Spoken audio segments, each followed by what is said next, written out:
Good evening, A2D family. Thank you for tuning in to another Friday night edition of On the Road to Victory Live. I'm your host, Jimmy Smith, and tonight we are joined by someone that will actually become the co-host of On the Road to Victory, Mr. Jake Frill. What's up, guys? Nice. And we are also joined tonight by Rob Brinkman. Thank you, Rob. Second time joining us on the show tonight. Love having you on the first time. Thank you so much for joining us tonight, man. Yeah, absolutely. Well, guys, we really appreciate you tuning in. We'd appreciate if you would check out our sponsors. Tonight's show is sponsored by Specialized Physical Therapy, LLC. He's our doc. Make him yours. That's Dr. Paul Vidal. Find him in the Cherry Hill, Princeton, and Burlington locations. Find them at specializedphysicaltherapy.com. Also, check out Ambuck Services. They are our gutter guys, and I'm telling you, they are the best. AMBUCK services.com. And also find all A2D merchandise at phillydrinkers.com. You can find them at Philly Drinkers, all over Facebook, Twitter, all that good stuff. Jake, you got any A2D merchandise you want to throw out there? I don't currently have my Woody call, and I don't have my mug with me. I just have a water bottle. So, I'll compare receipts with anybody in the whole.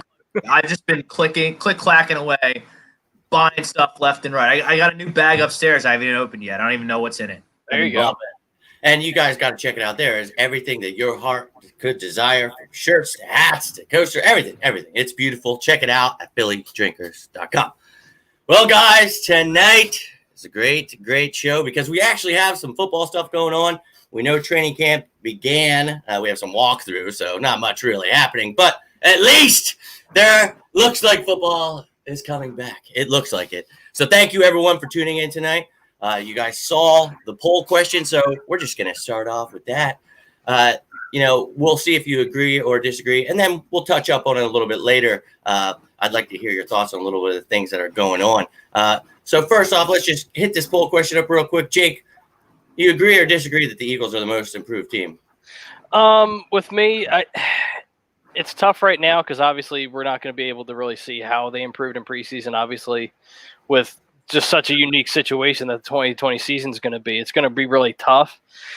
I'm going to disagree with the poll. I don't think it's the Eagles. Don't get me wrong, they have improved on the defensive side of the ball. Offense, for me, and I've said it for weeks, Jimmy, it's one of those things to where we added some positions at wide receiver and stuff like that. But again, God forbid one or two of these guys go down, you have pretty much all rookies and unproven guys. So it's really tough.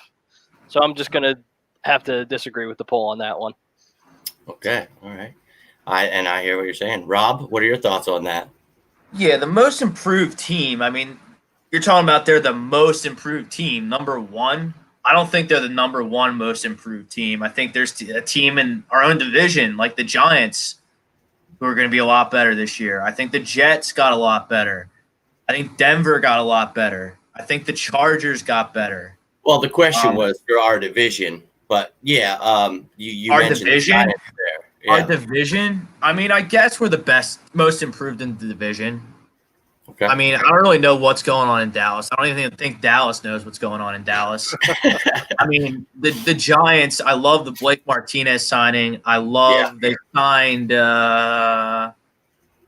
someone else too. Big name, blanking. They got Marcus Golden back. That's a good one. Marcus Golden. I'm blanking on it, but they signed Deion Lewis. I mean, on offense, that's defense guy. They signed a secondary guy. Yeah, they did.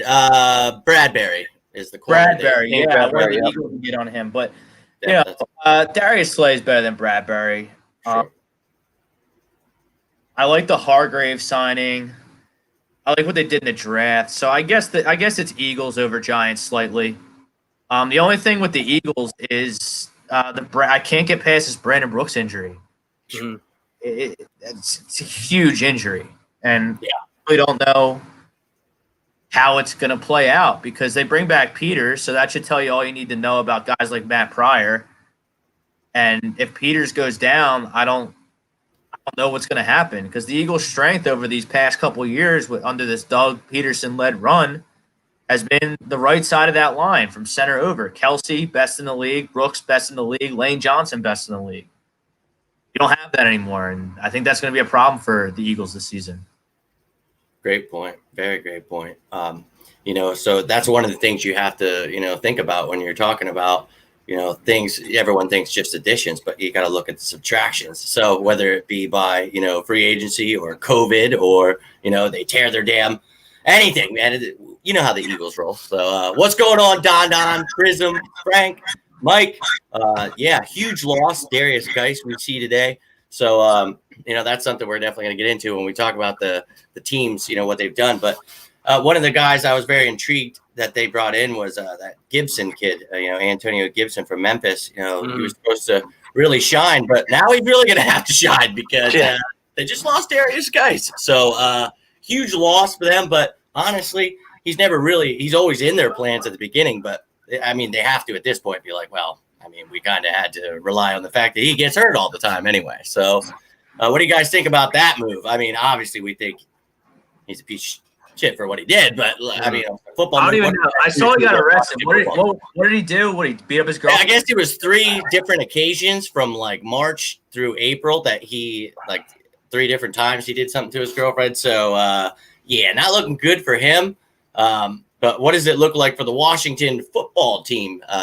Rob, why don't you start us off? What do you think, that does? Yeah, I mean, they gotta make changes down there. They need to get rid of those guys, those types of guys. They need Ron Rivera to really change the culture of that team because they're a mess. I mean, I think they made the playoffs, what was it, 2008?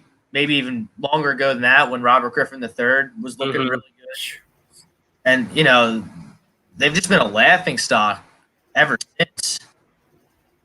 I mean, obviously I don't want them to get too good because they're in the Eagles division, but you got to change that culture. You got to get rid of guys like that. You got to bring in guys like Chase Young and Ron Rivera. Kerrigan seems like a character guy. I mean, Pederson is fountain of youth. I guess he's going to get the ball a lot. McLaurin looks like a player. So I don't know. They gotta look themselves in the mirror down there in Washington and really change the culture of that football team. So that's a good move to get rid of him. Yeah. I see Chrome and also Greg throwing out here about the Penguins. So what are they out? Yep, they're officially out. Screw the Penguins. Yep. So they tanked for Lafreniere. What a bunch of crumbs. They are a bunch of crumbs. We see that and build another dynasty. Thomas says here that he disagrees to the poll, so we're going to touch up on that poll then here too. I see Prism says here about Bryce Love. Yeah, so you're looking at that room. Rob said about, you got AP, Old Man River, you got Gibson, who I had mentioned, and then you talk about Bryce Love, who was just mentioned. And, they brought in guys like who? Peyton Barber was brought in, J.D. McKissick, I believe they also brought in this year. So it's a real barren room. We think we have some question marks. Holy hell, that room is looking very questionable. Jake, I'd love to hear your thoughts on what you think they're going to do there. What it means. I mean, it's really tough, right? Because obviously they drafted Darius Geis, what was it, 2-3 years ago now, 2nd round at LSU out of my school. I was high on him when he came out of the draft, but obviously for people that weren't familiar with Darius Geis, he had issues coming out of the draft anyway. And for people that aren't familiar, he was arrested today. I believe today, and then he was shortly released thereafter after the reports came out. But for anyone that's not sure, per Ian Rappaport, Washington running back Darius Geis faces 1 count of strangulation, which is a felony, 3 counts of assault and battery, and 1 count of destruction of property per Loudoun County Police Department. So his career, and it's a shame too, right? Because I say it with all these players. They get an opportunity to come in the league. And whatever background you come from, I'm not going to judge you or whatever. But it's like you get this opportunity, right? And you just make mistakes. And it's a shame because, it's not just the mistakes that have really hurt this kid. It's also injuries, too. Yeah, he had a double dosage throughout his whole. So it's one of those things where and if there's any Washington fans in the chat, let me know. But I think he's only played, 4 or 5 games in his career. Oh yeah, man, it's a handful. So it's a shame, but going into everything else, that I think they have quite a rebuild ahead of them. But my one thing I will say though, at least what do you call it? Good news for Washington, and just good news in general for Alex Smith is that he is able to come back and play. So it depends on, obviously, physically where he's at. If, say, God forbid, their quarterback doesn't work. But, I mean, again, if there's anyone that can really correct this ship with the craziness of an offseason that this Washington football team really has had, there's no one other than Ron Rivera right now. Ron Rivera is the perfect guy to get this culture on the right track. Hey, great point. And, you both mentioned Rivera, and, that's something where maybe Gibson's his little McCaffrey. Maybe he figures it out, but he's the perfect guy for the job. So interesting for them. I saw that it was mentioned Vinny Curry is back. We've been talking about adding a defensive end. Sure, we're pretty high on Everson Griffin.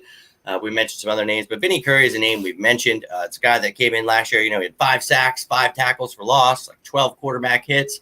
And he only played like almost 400 snaps, about 38% of the snaps. So, but he actually helped on special teams as well. Vinny Curry is that guy that in case something happens, he had 2 starts last year. He can come in, he can help. He knows the system, especially with stuff like Corona and everything happening. Mm-hmm. I'm excited to have him back. Jake, why don't you start us off with this one? How do you feel about having Vinny Curry back? Like, obviously, I'm not going to be jumping for joy or anything like that, right? So it's not like the sexy move. It's not like a Jadeveon Clowney or like a premier defensive end that you made a trade for. It's a guy that's been here forever. He knows the system. He knows the defense. So obviously, like you said, Jimmy, if someone goes down with Corona or an injury, God forbid, you have that depth to where you can bring in Vinny Curry. And we also have Josh Sweat, who showed some promise last year too. So it's going to be really interesting as far as that goes. I like the move though. What do you think about it, Rob? I mean, whatever. Cool. I know a lot of people don't get high on him. No, because I'm concerned about this team's edge rush, and signing Vinny Curry doesn't do anything to ease my concerns at all. Mm-hmm. Yeah, he's not an edge rusher. I know he had 5 sacks, but so I agree with you. And if you look at it, he played more snaps than Josh Sweat, the guy that we're all hoping is going to be that third rusher. So it's like if he doesn't pan out, a guy that didn't even get to play more than Curry, who's at the end of his career, that's kind of scary. So you hope that Sweat. We don't even know what Derek Barnett is. And you don't know he having Avery. You don't know he having Sharif Miller. The guy never played a damn snap last year. So it's like it's a lot of question marks. So I'm with you on that. I agree that defensive end is something we talked about. You need an edge rusher. So I'm still hoping we are looking at Everson Griffin. I will not stop saying that. Vinny Curry is a guy that helps. Fuck Everson Griffin. Go get me Yannick. He's out there. Go get me Yannick. You got $20 million in cap space. Come on. Well, go get me Yannick. Next year, Rob, 70 to 80 million in the cap hole. So we need all that money to carry over that we can, because we're going to be in a predicament here. And I know everyone. I want to win now. I want to win now. Now. Oh, I get you. Right now. You think that we're going to trade away, though, all of our assets to put ourselves in more this big genius about reworking the cap and making magic happen with the cap. Go get me Yannick, get me a championship, and then worry about next year's cap next year. I think the one thing I don't know how you guys feel about that. Howie has never dealt with working with over 30 million over the cap in a year. Yeah. Now it's going to be around over 70 million. $70 million. Over double what he's ever dealt with. So this is going to be tough. Might not be as good as everyone thinks he is at the cap. Is that what you're trying to tell me? Out. Well, I'm just saying. You know why he's a wizard with don't have the money for that. Right. Well, you know why he's a wizard with the cap, though, right? What's that? Because he never has to sign any draft picks to long-term deals. Well, with his restructuring, he did well with it. But right now it's going to be the biggest. There's only so much you can do when you have 50. $50 million. I don't see this football team. I don't see this football team as a serious, legitimate Super Bowl contender. They're not as good as the Ravens. They're not as good as the Seahawks. They're not as good as the Chiefs. Teams like that are a cut above the Philadelphia Eagles. You get Yannick, that changes my mind. I don't see. I say it on the Sports Sounds every time that the NFL's come up over this COVID period. And we've been doing a lot of hockey and baseball guests, but we talk about football from time to time. I don't see a legitimate Super Bowl contender in the NFC East. You go get me Yannick, now you're a contender. So you want to win, or you want to play cap games? Well, yeah, and that's I want to win. All offseason I've talked about. You got to add an edge rusher if you want to be that that, like you said, that cut above, just like the Chiefs, the team that really sets itself apart. And I agree with you. You know, that Vinny Curry doesn't answer that question that we've had. So I'm with you. I still think the Eagles are in a prime position in our division and in the NFC to be able to make it to the Super Bowl if they stay healthy. That's a big question mark. And it's all just what we're looking at on paper. This is all just having a good time. I haven't seen shit. And we haven't seen what the team's going to look like in week 2, let alone what we're talking about now. This is all just for fun. But, you know, what you're looking at here is a lack of edge rush. And that's how we won the Super Bowl a few years ago. You know, you had that rotation all throughout. And, you know, you're looking at guys, Brandon Graham, he's the one we know. Like Rob had mentioned, you know, Derek Barnett's still a question mark. That's bullshit. You cannot have a question mark as your other edge rusher. You should maybe have a question mark at number 4 and then be like, okay, maybe no. So I'm with you on that. It does scare me. I'm all about adding an edge rusher. If you could make it work with Yannick, I think they would have done it in the draft. If you could still work something out, maybe it, you know, is less in the price. Hell yeah, go get his ass. I'm all for it. So I'm with you, guys. The longer the Jacksonville Jaguars wait to trade this guy, the less they're gonna get. Right. Look at any trade, any sport. The second a guy wants out of a situation, he makes it widely known. The longer that team waits to trade him, the less they get. The Jets got a gift from God from the Seattle Seahawks that they were able to get that much for Jamal Adams. I don't know how they did that. And then they convinced Jamal Adams to play on his rookie deal for one more year. I don't know how they did it. I don't know what happened in New York there, but something happened. Yeah. Magic. Joe Douglas. You know? Yeah. Like before the Jamal Adams trade, I thought the Eagles were better than the Seahawks. But now the Seahawks have Jamal Adams, top tier safety, top tier defensive weapon. Now they're better than the Eagles. Now they're better. They're the best team in the best division in football. They've had our number anyway. But regardless. Ever since Russell Wilson's been on the Seahawks, he's had our number. I mean, they've had our number. Russell Wilson has a lot of team number. And Russell Wilson. We haven't beat him. And now they added Jamal Adams, one of, if not the best safeties in the game. So is that a fact? Is that a fact? Russell Wilson's undefeated against the Eagles? Yep. Yeah. Wow. Bro, they spank us, man. And I went to 2 games last year. Each game in Philadelphia last year, I was like, all right. Oh, I was at the Seahawks game last year. And then the second one, I was like, all right, that's it. And then I'm watching. I was at both of them as well. I'm going to kill him. I was losing it, dude. It's rough. So, yeah, you're right, man. It's scary, and these teams have gotten better. There's some juggernauts in the NFL. You know, the question at the beginning was the poll, you know, but, you know, Rob started talking about some other teams. There are a lot of teams that got better in the NFL, and I love seeing that. You know, I'm all about competition, and I enjoy not just following the Eagles. You like to see that, man. And, dude, there is going to be some damn good times coming up. You know, but one of the things that's going to happen is with this whole COVID thing, people having to cut people, you're going to see some interesting cuts and signings. The Eagles right now seem like they're kind of happy with what they have. They got rid of a couple guys today, you know, and we talked about them releasing guys like Rush and Huggins, you know, defensive tackles, and the receivers last week, like Gibson. And then actually they brought back one of them, Marcus Green. He's just going to be a camp body, honestly. Yeah. He's a little speedster. But but now I think the thing everyone needs to look into is the fact that you can have 16 players on your practice squad. 4 of those guys can be locked every week. And 4 of those guys can actually be any year. It doesn't matter anymore. They don't have to have like less than 3 accrued seasons. So you can have older guys on the practice squad and lock them in so no one can take them because of all of this stuff going on. So cool. Made some signing. Caleb Wilson, another guy to compete at tight end. Woo, big deal.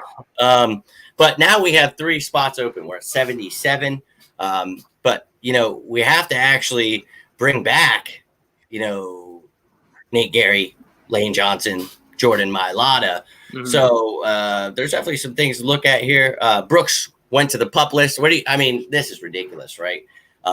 I think this is just like he's not going to play. He's not. Like the people saying it. I was like, give me a come on. Like I love the guy and everything, but this don't read into this like that. No. Please don't. And it's been asinine, so we're not even going to talk about it because second time. Yeah, man, he's not playing, guys. No. We brought back Peters for that reason.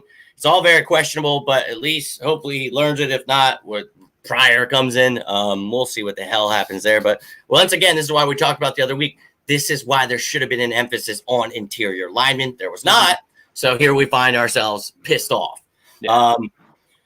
Was that last question from Nick down here? Yes. I like the guys from the guys they got from Auburn.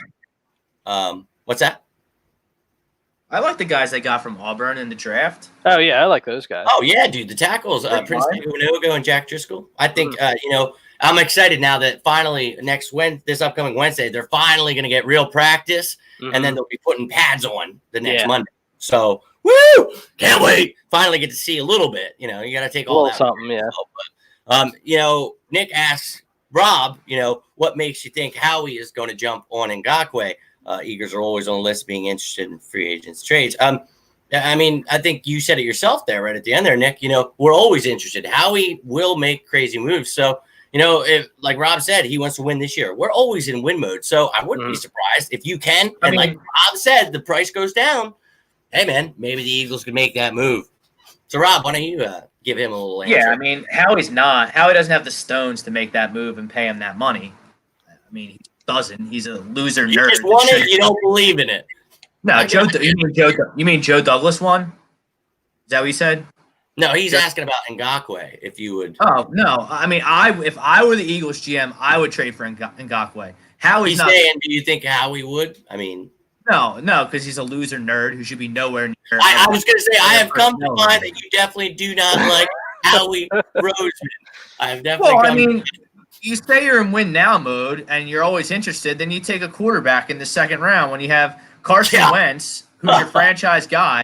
And then great point. On top of that, you put a second-year tender in restricted free agency on Nate Sudfeld so that no one mind would touch him because he's never played a fucking down in the NFL. So good. So you box yourself into Sudfeld, you have Carson, who's really good, and then you take the 52nd pick, 53rd pick, whatever it was, on a quarterback.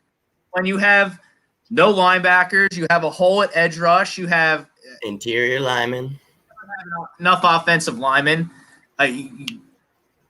No one in the league needed receivers. No one in the league needed receivers more than the Eagles going into the draft. And I have people in the chats on Monday nights like, no, you can't go two receivers first 2 rounds.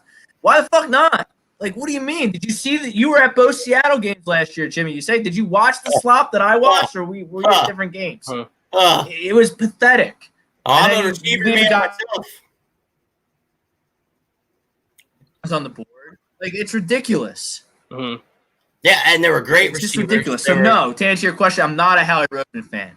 Yeah, well, and to answer his question, you pretty much did too.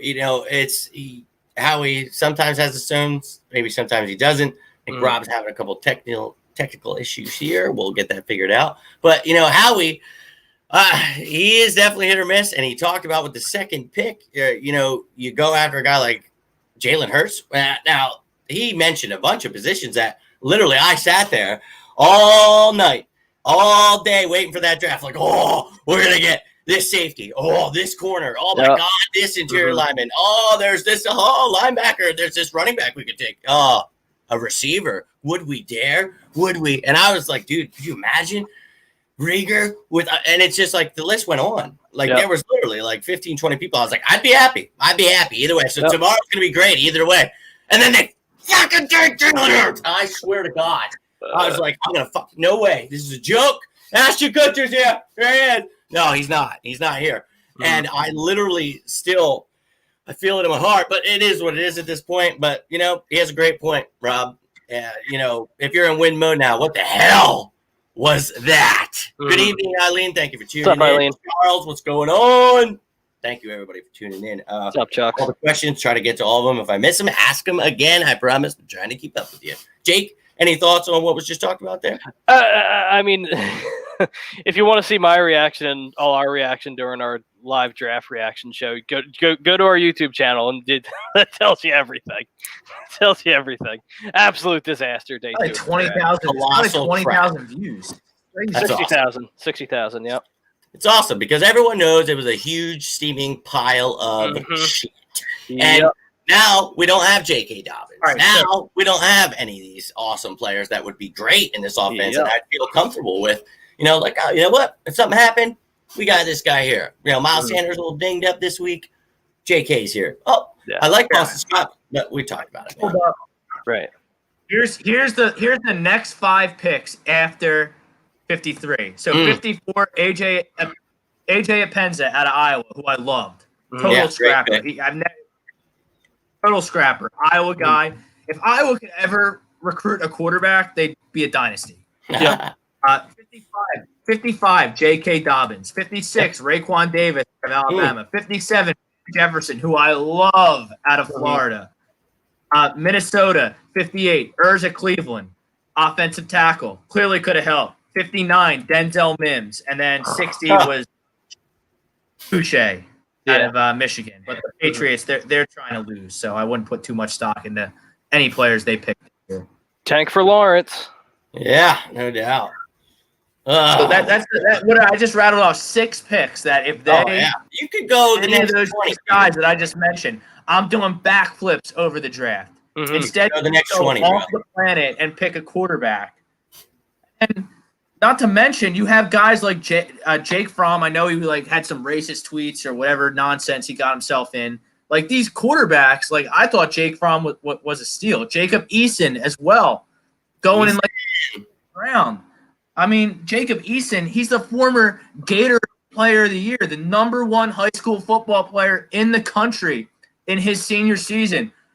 Went to Washington. College football didn't really work out for him. The guy's got a cannon. You want to take a developmental guy like that in the 5th, 6th round and call yourself a QB factor and develop that guy? Okay, not in the 2nd round. Like, it's ridiculous. And Clayton Thorson the year before. Malpractice. What the hell are they doing? Clayton Thorson. Yeah, where's the QB factor on that one? I don't understand it. You got Kyle Lauletta from the Giants. Showed up late in the QB factor class. Why don't you just experiment with these guys? Why the hell would you use your 2nd round pick? That's absurd, man. And it's not even a guy like off the charts. Like, I mean, I think Jalen Hurst was a great quarterback in college. Like, not great, but he's pretty good. And I thought, hey, if he goes to a team like the Dolphins, maybe he beats out too. You know, maybe he gets a chance somewhere. I never, ever in my wildest dreams thought he was coming here. Yeah, and it's a shame because I don't think any Eagles fan hates the kid. Yeah, that's it at all. It's Howie, like you said. You say what people are feeling. In that spot, it's crazy. People are pissed, and you can't blame them, man. And I don't, because you're right. It's like, you brought Nate Sudfeld. Okay, the other year you stopped the Colts from getting off the practice. Nate Sudfeld, he's so good. Oh yeah, I understand if you're trying to trade him, you're trying to pump him up. But now you put the 2nd round tender on him. No one's going to take his ass. And now you're like, what are you doing? So I'm with you. I'm not sure they understand the quarterback. You know what's going to happen, though, guys. But you know what's going to happen, what's right? That? All the idiot Folesian people that think that Nick Foles is better than Carson Wentz, they're going to be Jaylen now. Oh, that's what happened when Jaylen got drafted. They already are. Yeah, exactly. Jalen Hurts ain't going to have to do much. They are already. He's a starter. He's playing this year. Get that train rolling. Yeah. Like who doesn't want Carson Wentz as your starting quarterback? Like what? This kid, he's here to play. He's taking over. They're trading him. It's like what are you smoking? What Elliott's coming? I mean, what are they watching? It's like no, this is not. And the thing that killed me was I loved Nick Foles. I was all for him becoming the backup of the Eagles that year. And when he won the Super Bowl, it was like, boom, boom, in people's faces. But then I had to turn on those people because those people, he's so much better than Carson Wentz. And you're like, let's just pump the fucking brakes, dude. Yeah. What are you watching the same people I'm watching? Right. And it made me want to put my head in a beat grinder. It was, and then the dude gets hurt because they were, Carson's injury prone. It's like, have you watched Nick Foles' career? The guy's never played a full season. Like, what are you watching? They're not. So, yeah, they found out real quick he got hurt, and then the mustache took over there in Jaguarville. So, good for them. But Don says, Nick Foles fans, dude, I know you're a Lions fan, but you had to have seen what Rob's talking about. The torture we received for an entire off season, then the actual season, and then another off season. Mm-hmm. And then still there's people that still go with this narrative. And yeah, it's terrible, Don. Nick Foles is not a better quarterback than Carson Wentz. Whatever you're smoking, please share. Now, yeah, Eagles drafted Hurst, so Dallas wouldn't take him. Now, we're not that spiteful as much as the Dallas Cowboys. Okay. Rams okay, great. Now, hold on, Jimmy, because, these guys, because I'm getting going tonight. I'm getting a little excited. Like, I'm back. Get it? Did you happen to see what the Eagles did in the 4th round? Maybe it was the 5th round? Yep. Did you see who they traded with so they could take a starting center to replace Travis Frederick? Another guy, Tyler Biadasz, or however you pronounce it. He's a good pick from Wisconsin. Yeah. They just trade with Dallas and give them a starting center to replace their biggest weakness. Great point, man. Howie genius for you. Howie's I wanted Biadasz, so that pissed me off. It's a great point, man. Why would you trade with anybody in your division? Why would you trade with anyone in your division? Yeah. We're assholes. You're right. He's such a nerd. He's such a nerd, and Biadasz is going to come back to bite us. You're right, man. What a great call, man. And then, everyone thinks Howie, Joe Douglas won the Super Bowl. Mm-hmm. He made all those moves to win the Super Bowl. Howie just sat back and managed the cap. Joe Douglas brought in LeGarrette Blount. Joe Douglas brought in Patrick Robinson. Joe Douglas brought in Torrey Smith. And then that accompanied with all the stars aligning won us the Super Bowl. Not Howie Roseman, that dork. That's hilarious. But you're right. People tend to forget, and Doug got a little exposed after Frank Reich left. After, a lot of these John D. Philippe, there's people that come in here and help this team that people don't really see. And it's, Joe Douglas, that's a name that's brought up. You see, he goes to the Jets. What the hell did we just talk about a little bit ago? Right. He just robbed. He robbed the Seattle Seahawks. So you watch out. You mark my words. You watch out for the Jets this season. Yeah, man. Exactly. I'm with you on that. So they got him some weapons, Darnold. So I'm really excited to see that maybe Le'Veon Bell finally pans out for them. They got some linemen. So I'm intrigued. Definitely intrigued. Joe Douglas is there to try to help. Is Jalen Hurst ever going to play? Yeah, he's going to play for the Eagles this year, man. Now, you're probably asking, he's going to play for a snap? Maybe halfway through the year, you use him for some trickery. You better use him for something, dude. You use him 53 on him, dude. Jake, let me ask you this: how many? Yeah. You're a smart guy. You're smart. I appreciate that. I like you a lot. That. So, how many snaps do you think J.K. Dobbins is going to play a game for the Raiders? Oh, okay. I thought you were going to go the season. Like a game, whatever. Yeah, how many J.K. Dobbins is going to play?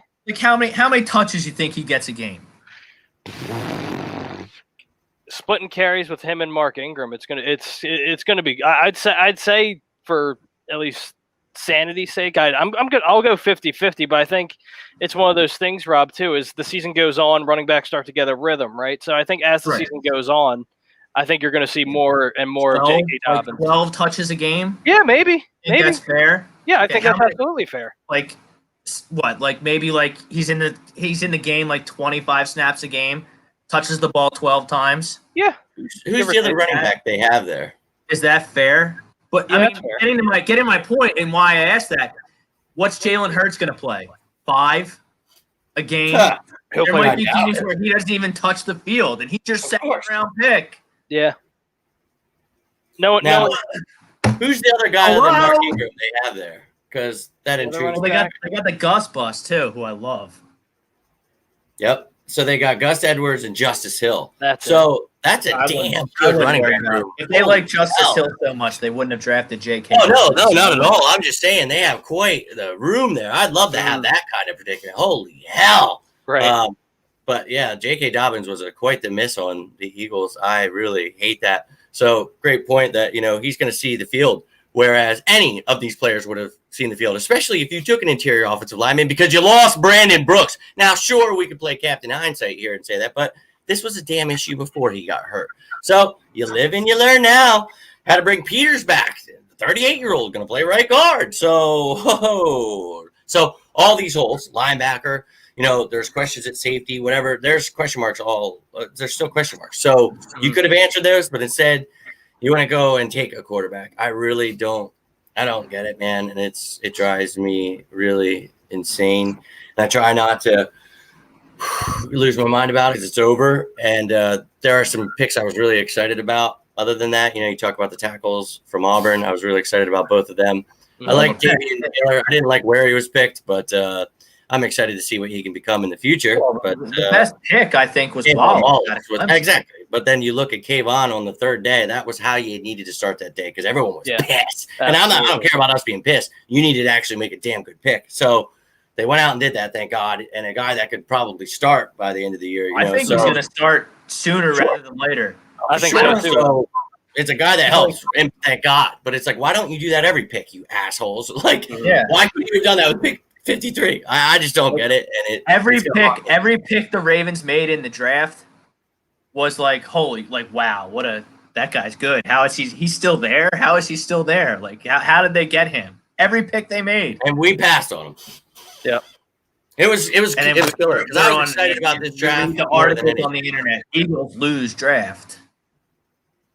Yeah, and the thing was there were so many names. Like this was a stock draft where it was like, oh my God, you can't walk out of this without getting some damn good names. We did, but we also could have got a lot more. So whatever, we could live in the past and be pissed off forever. But yeah, Don says here the 3rd round pick. And look, I like Davian Taylor. It's just that guy could have probably been a 4th or 5th round pick. So absolutely, yep. It was just a questionable draft, man. It was just, what are you doing? You had quarantine. You literally had nothing else to do but study people. That's all I did. So, I mean, that's their jobs. So, what the a quarterback? Yep, that seems like the best idea. You must have been drinking while you're doing it. I don't know what the hell they were doing because it just really, to me, was like a joke. It was a joke. It was a joke, dude. What's going on, Pete? Thanks for tuning in tonight, man. It's all questionable. The draft was, so this kind of goes back to the poll question, something I want to talk about anyway. You look at what the Eagles really added. In free agency, we focus on defense mostly, and then you look at what we added in the draft. Added some speed.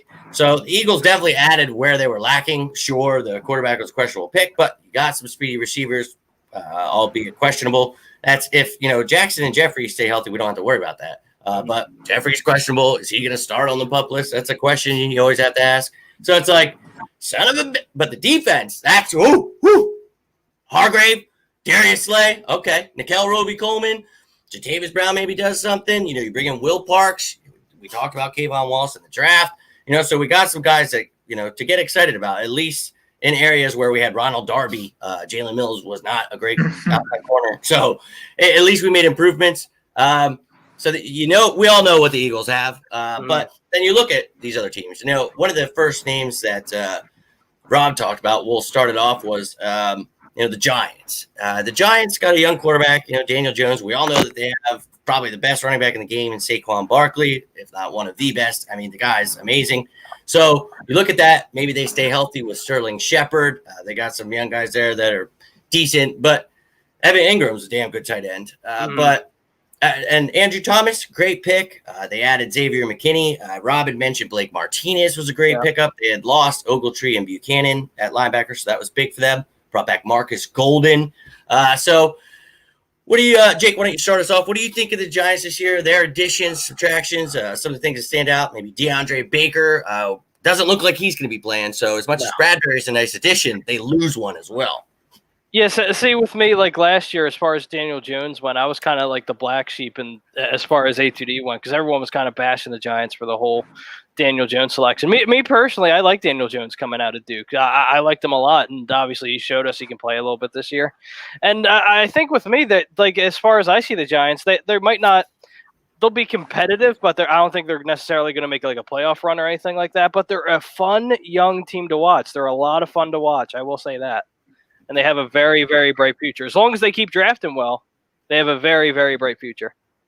For sure. And like you said, they're young, so it's questionable. But they brought Marcus Golden back. He's actually a pretty damn good edge rusher. And that safety tandem, I'm very excited. I love Xavier McKinney. I was hoping the Eagles would do something to trade up in the second round. Of course, they didn't. But Jabril Peppers and him, I think that's going to be a nasty combo. They have Jabril Peppers. So That could be interesting. I think the Giants are definitely being slept on. I don't think they're trash like the Washington football team is as much as I think. But the Giants are definitely going to be competitive, always going to give us a fight. Rob, what are your thoughts on the Giants and their outlook?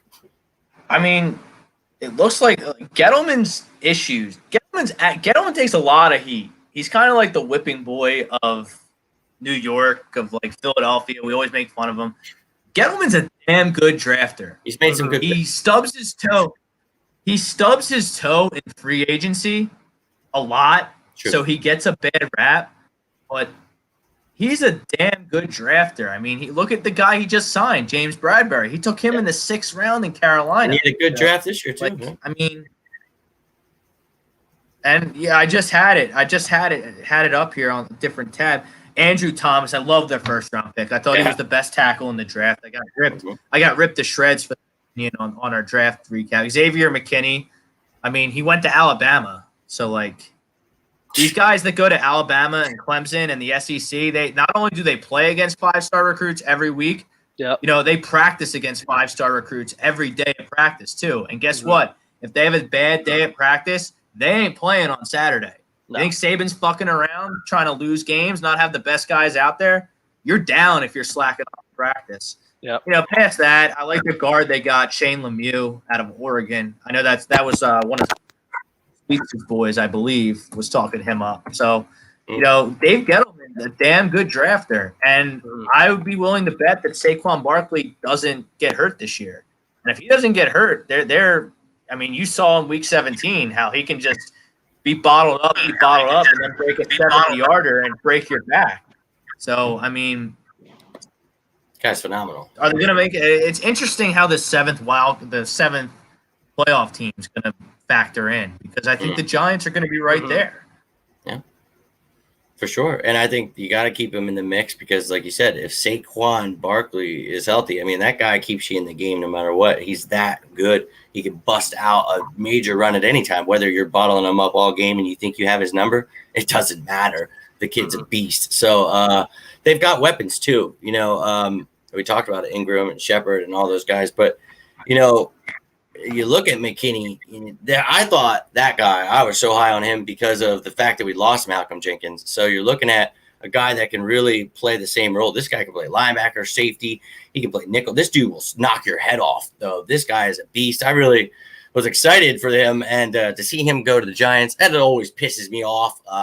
Like he said, though, Andrew Thomas, man, what a great pick. I also was very high on him, and to see them get a guy that's going to protect Daniel Jones for the future, obviously you want to do that. You want to shore up that line. They had Will Hernandez was a great pick from a couple years ago. It hasn't necessarily panned out right now, but I think he's going to be a great one. So you're building a line there. They've got good players. And, Gettleman did get some heat when he traded away someone like Landon Collins. That's a huge pick. That was a great pick for him. But, he was disgruntled, and you don't always want to deal with that, man. And people don't understand. But to go ahead and get someone like Xavier McKinney, I think he went ahead and just really made up for that. That's a guy that almost of the same mold as Landon Collins, So I think the Giants are going to be a damn good team, and not damn good, but they're going to give us a run for our money. And that's just how the NFC East rolls. But I think it'll be really between the three teams at the top. Now we can talk about the Washington football team a little bit. They have Dwayne Haskins there. Alex Smith looks like he's trying to make a comeback. That's intense because they owe him so much money in the next couple of years. So good for them. They brought Kyle Allen. Ron Rivera did from the Panthers with him. So an interesting room there. But they got a crappy offensive line, but they got one good receiver in Scary Terry. A couple questionable guys, Steven Sims and stuff like that. But, Jordan Reed's not there anymore. A lot of question marks on that offense. We know, though, that defense is pretty damn good, to be honest with you. So they do give us a problem. And that front seven, man, that could definitely, week one, show us what Andre Dillard looks like and what Jason Peters looks like real damn fast, because you're going against, Jared Allen, Deron Payne. I mean, holy shit, Kerrigan. Chase Young, their first-round pick. I mean, what a damn good pick that was. Obviously, you can't miss on that. Come on. No. But they lose Darius Geis today, so now you're relying on Adrian Peterson at the age of 84. So things are not looking exactly too great for them. They lost some people. Josh Norman was one of the people that left. I mean, he was getting up there in age anyway. But they lost Dunbar. They lost, their top corners. So getting a little worse, to be honest with you, is what it looked like to me. I like that one tackle they picked up, Shadik Charles. They did lose Trent Williams. They traded him to the Niners, so that's huge. But what do you guys think? Rob, why don't you start us off on this one of the Washington football team?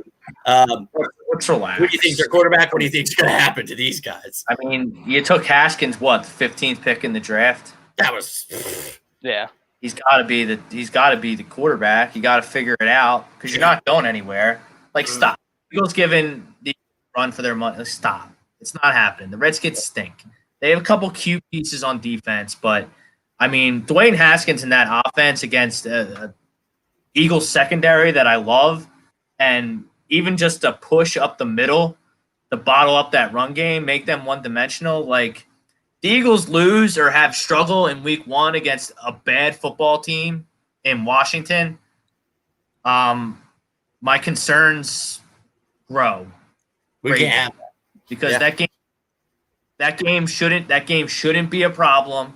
You have a tough schedule. If you want to prove me wrong and show me you're a contender, you got to hit the ground running against a bad football team in week 1 against the Skins. Or excuse me, whatever, the football team from Washington, whatever. But you have to bring up a great point, but I think it's a perfect test because they're a bad football team, but they have a damn good front seven. So at least it lets us see what the hell we got going on with this offensive line. So if you start struggling, we better worry because that's their only strength. You better be able to attack it. They struggle against that. Aaron Donald's bringing his ass to town week 2. Dude, we got the Ravens, Niners, Steelers. I mean, the Cowboys have DeMarcus Lawrence, dude. I mean, we face some monsters.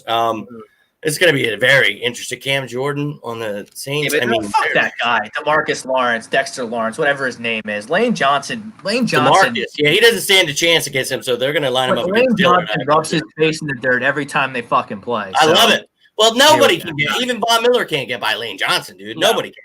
No one can. The best Clowney can't. That's right. And that's the one thing that I feel okay. It's just whatever, because Jason Peters being at right guard, sure, it's scary as hell. But at least he has the best right tackle and one of the best centers, right on each side. So hopefully, and he's a smart guy. He's a guy that started as a tight end, moved to right tackle, then got moved to left tackle. Now he's going to right guard. So, hey, why not, dude? And if not, then you go back to your original plan that would have had to been Matt Pryor. So, and then on the flip side, if something happens with Dillard, you move Peters out there. So at least it gives us some insurance. It's the same kind of thing with Curry. This is nothing huge where it's I'm losing my mind over it, but it makes sense, and I want it to happen. I'd actually feel a lot more comfortable if they were more starting caliber signings, but the Eagles are probably looking more at the cap situation into next year rather than this year at this point, and that kind of scares the crap out of me because I was really hoping they were going to pull a fast one. You know what I mean? So, Jake, what are your thoughts on this Washington football team? I mean, Rob pretty much hit it all on the head. They have a nice defense, a lot of high draft picks on the defensive line, which can cause a problem. But at the same time, realistically, I really don't see what people see in Dwayne Haskins. People say he can be elite. I really don't see it. He's okay. Can he be good? Sure. I don't think he's necessarily has the ability to be that elite tier. Does he have tools to be considered elite? I guess. But again, I don't see it. The teams, what I think is a real issue more than anything, Jimmy, is just the off the field stuff. I'm not even talking about the players, just with the whole name change and just all the changes happening around the whole organization. It's a mess. Dan Snyder's an idiot, as we've known since his tenure of being owner of the Washington organization. So, and there's too much, there's too much transition. And what I mean by that is you have a new head coach, you have new coaches, so they have to implement their game plan. So you're not going to have preseason with that. So that hurts. But there's just so many question marks with this Washington team right now. I just don't see how, to Rob's point, I just don't see how they're even remotely competitive. Well, it's a great point you bring up there, just pretty much going off, Rob covered the football aspect, you covered the rest. It's a complete shit show all across the board. So That's why we're all pretty much canceling them out from our. Like every year I look at what it can't get worse, can it? Yeah, every year it gets worse. It gets worse. They get dumber. It all They get started with Albert stupider, Haynesworth, they do right? more just dumb shit. It's unbelievable. I feel like Albert Haynesworth started it. I mean, it was bad before that, but like since then, it started before that. It did, but it just is getting better. Remember, I think it was '99. Because remember that. I remember in '99. They brought in Mark Brunell, and it might not have been Mark Brunell, but it was Brad Johnson. I'm sorry, and they signed Deion Sanders in his career and just tried to buy a championship, and it didn't work. Remember when they traded Champ Bailey, a Hall of Fame fucking corner, Clinton Portis. Are you okay? Are you out of your mind? Clinton Portis have one good season with them. I was so happy. They signed Haynesworth. You're right, man. Thank God. Then they totally destroyed Mike Shanahan. They hired Mike Shanahan, who's not a good football coach. I mean, cool. Give me John Elway and Terrell Davis. I'll go win you championships as well. Hell yeah. Rod Smith. Shanahan. He totally destroys Robert Griffin III. Mm-hmm. Yeah. He totally destroys Robert Griffin's career. He's like, I know he's hurt, but you know what? Go back out there. Go back out there. You'll be fine. Great. I mean, I need to win my later, he's playing on the field. And I agree with you there. So it's been a complete shit show. It's a comedy of errors. Mm-hmm. Yep. And it's been my whole life. So it's like, you're right. Everything you see, it's just been a laughingstock every year. So they are going to continue that trend. And it looks like it's going to get worse, which can they top it next year? We hope not, but they are the Washington football team. It was great posting that earlier today.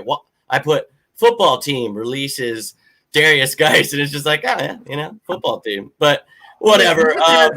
Don't they have marketing people? No, they don't. They're idiots. Don't they have marketing? What team are we looking forward to play? I'm looking forward to play them. That's the team I think is the biggest joke. So we need to capitalize on them, gain momentum from a home game to start the season. And then I look forward to ending the season at our house, beating their ass again. So, I guess them. I don't really look forward to anyone. I look forward to every week if we come out swinging. I saw Prism mentioned the fumbling issues from Daniel Jones and Carson. Yeah, they both struggle. Yeah, Carson so they has need his to own figure issues with that. So that's his big one. And we all know that. And he said, I've been working on it. No shit. You better be working on it, dude. Yeah. Well, he kind of gets a pass from the fans because he doesn't lose a lot of his fumbles. Yeah, he's lucky. He's going to watch out because he's lucky that he's able to fall on it. Yep, he's going to get hurt doing that. So you're right. He's got to figure it out. Gavin agrees with you. Dexter Lawrence. Now you got me calling him Dexter Lawrence. There is a Dexter Lawrence. DeMarcus Lawrence is a crumb. NFL starting on time. Eileen, we're all hoping so. We're just pretending that it is, okay? We'll hope so. They all figured it out. Too much money. Yeah, money. Too much money involved. Too much money at stake. Whether the starters are there or not, we'll have people there. Trust us. Ralphie says Madden comes out the 25th for all you guys that are into Madden. If you have EA access, 25th, no doubt. All John wants for week 1 is Deshaun Jackson versus Ronald Darby. Oh, my God. Friend, I can't wait for that either. Whether it's Jackson, whether it's Hightower, Rieger, I don't care who it is. Somebody burn his ass like we had to deal with for years. So I can't wait for that either. Why don't you guys kind of answer that question, though? What matchup are you looking forward to? Which one are you not looking forward to this year? Rob, what do you think when you look at that schedule? When I look at the schedule, just got to run through it. I want to play the cream of the crop. Exactly. Yep. That's how you. I want to see him. I want to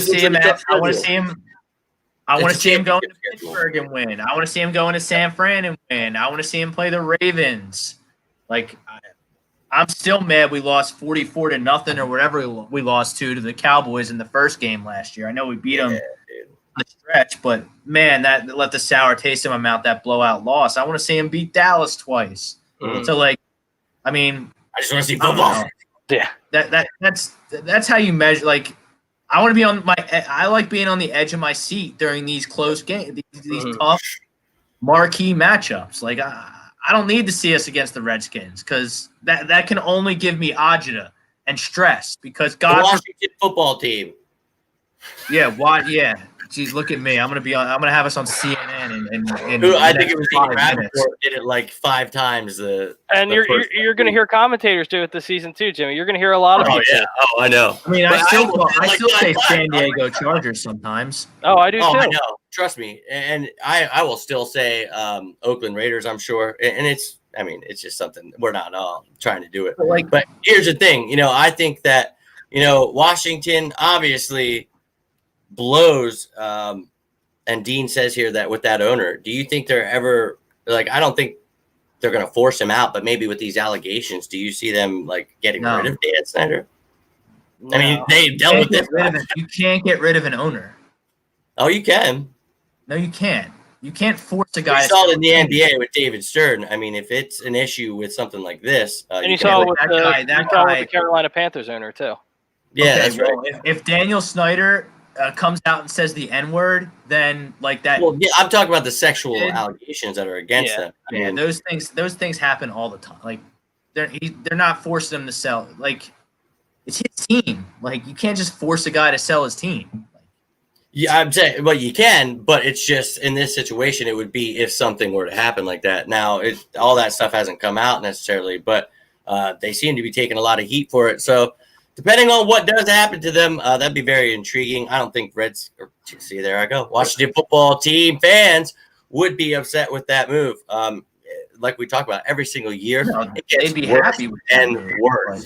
I mean, the guy, it's a complete shit show down there, and we all love it because we're Eagles fans. So, and any of you guys that aren't, you still think it's hilarious too because they are a complete dumpster fire. So, I mean, good for them, good for you. Enjoy your. You see what I'm saying, though? The only thing that can happen against the Redskins week 1 is I get stressed out and angry and blow a gasket. We don't want that. We don't want that, dude.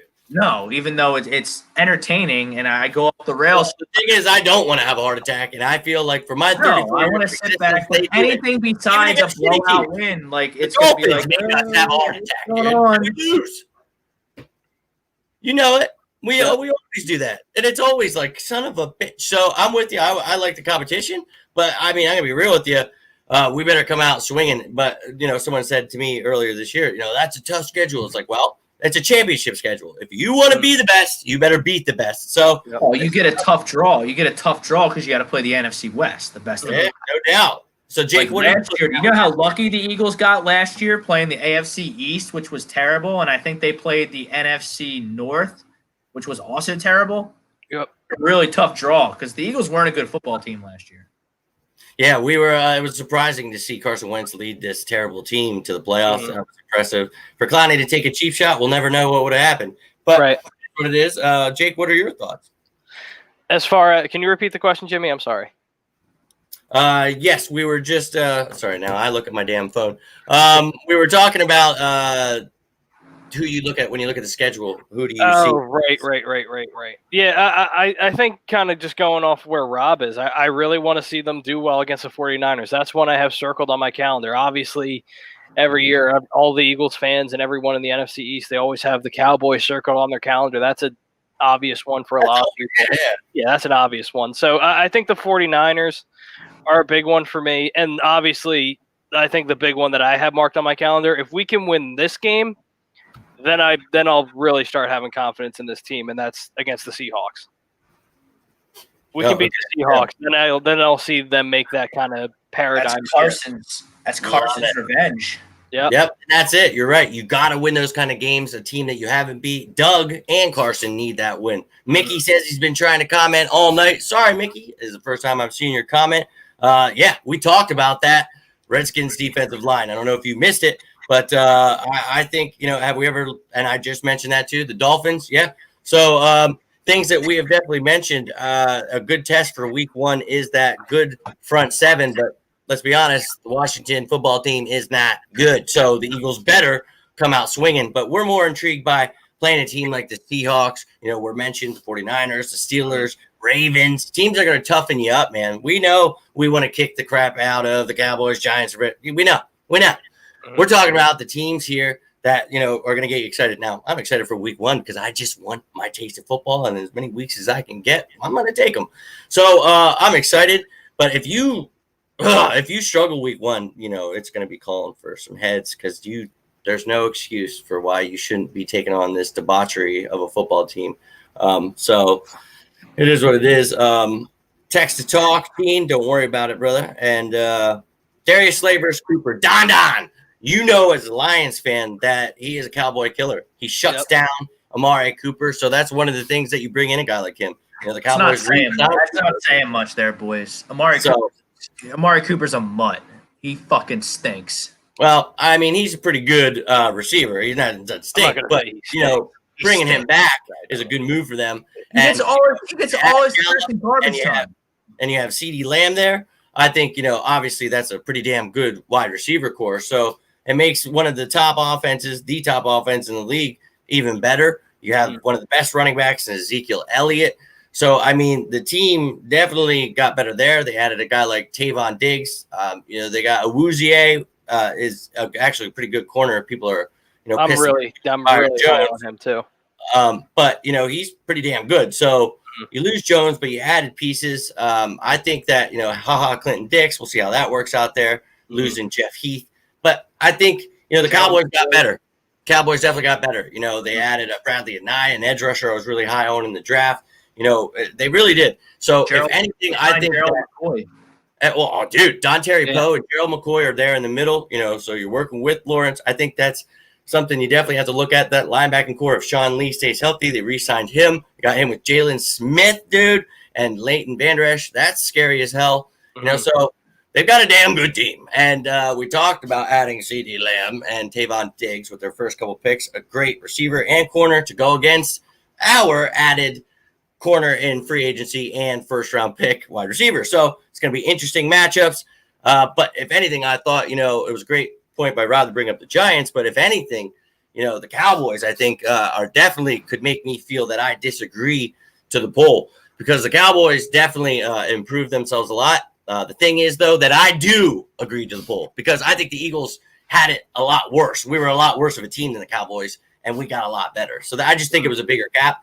But that's not to say that the Cowboys didn't get a hell of a lot better. I'd give them an A for what they did. So I thought that was pretty impressive. Jake, what do you think about the Cowboys offseason, adding someone like Andy Dalton, but also not giving Dak Prescott a long-term contract? Is that a smack in the face that's going to come back to haunt them? What do you see happening with the Cowboys this year? Is it this year, like every year, or what do you see happening? I think, and it's similar to the Redskins situation, and along with the rest of the NFC East minus the Eagles, they all have different head coaches, different schemes, different systems. So obviously, you have a veteran head coach in Mike McCarthy who's won a championship and stuff like that. But you can't really initiate your game plan. Obviously, you can do it in practice and stuff like that, but in the game simulated situation when I'm talking about preseason, you can't really do that. So there's going to be a lot of growing pains. And I think, honestly, it's going to be weird.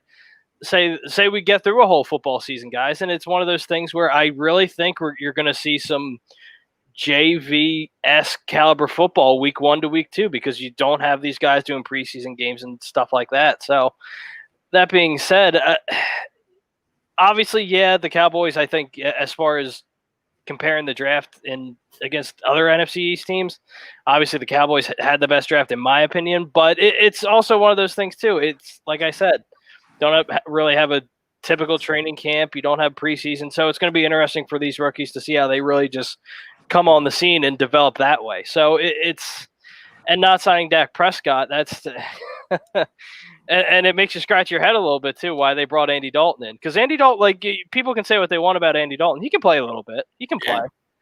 He's not great. He's not a leader or anything like that, but he can play. So it's really interesting. Maybe for whatever reason, say Dak doesn't do well with the flurry of weapons that he has. Then you have Andy Dalton, who has veteran experience, who's I don't think really had weapons to this caliber throughout his career. So it raises an interesting question.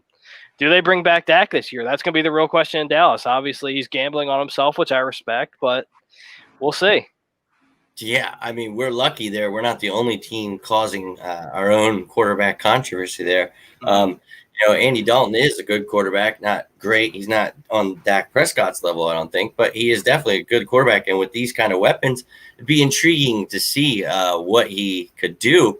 But, you mentioned, if Dak struggles, at least they do have a backup quarterback. So that's good for them in that sense. But, not giving him a long-term deal. And then he kind of screwed himself signing that thing way too early. So now he has no kind of momentum with this. So like you just said, he is putting all his chips on himself this year. He better pray that he does not suffer a bad injury.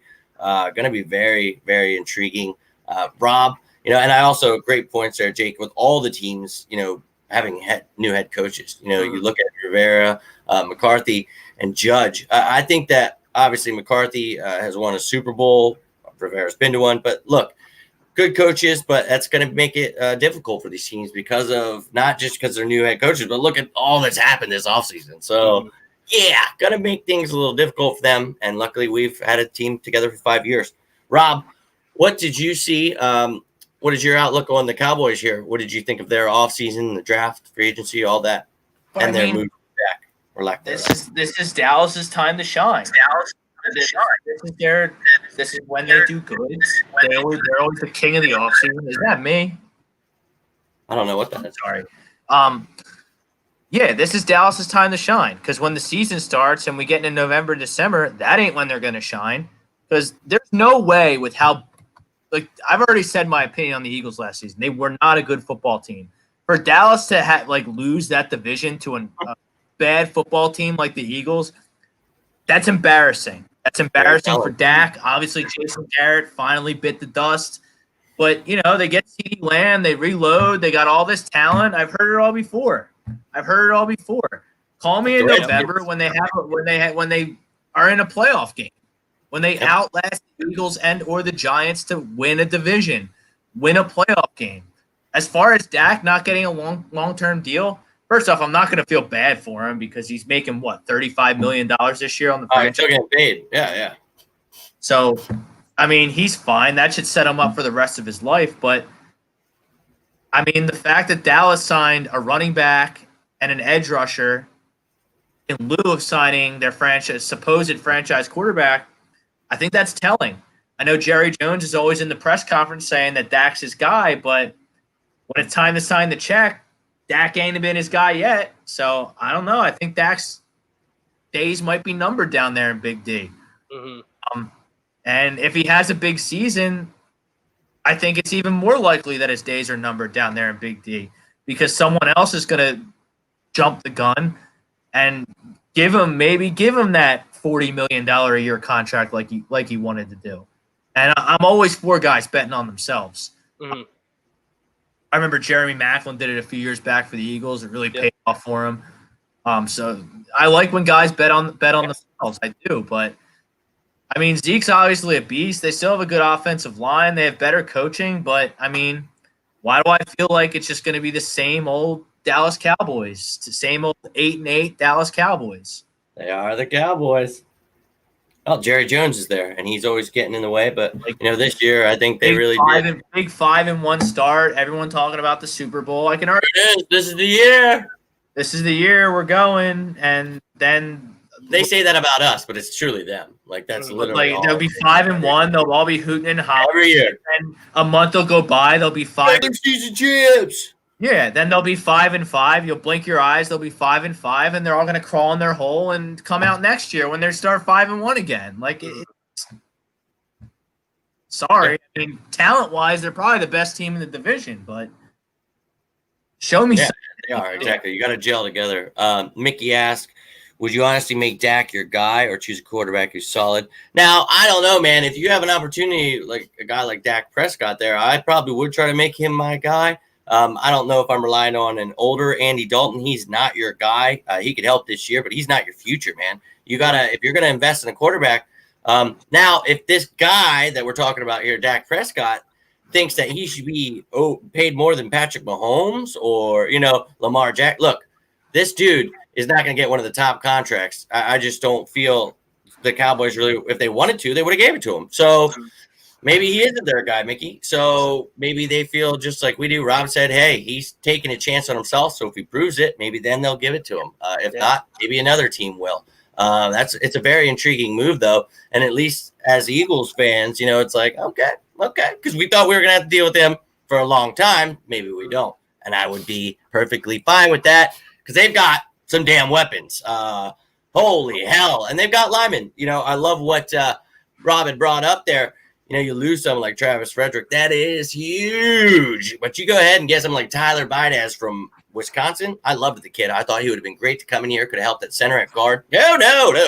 We don't want to do that. So we go ahead and let the Cowboys take him. And we're the ones that traded him the effing pick. So if that doesn't smack you in the balls enough, we take a quarterback. It's too much, man. So try not to get too pissed off about it. But there it is. And now Brooks gets hurt. They have Bidas. They've got themselves a line.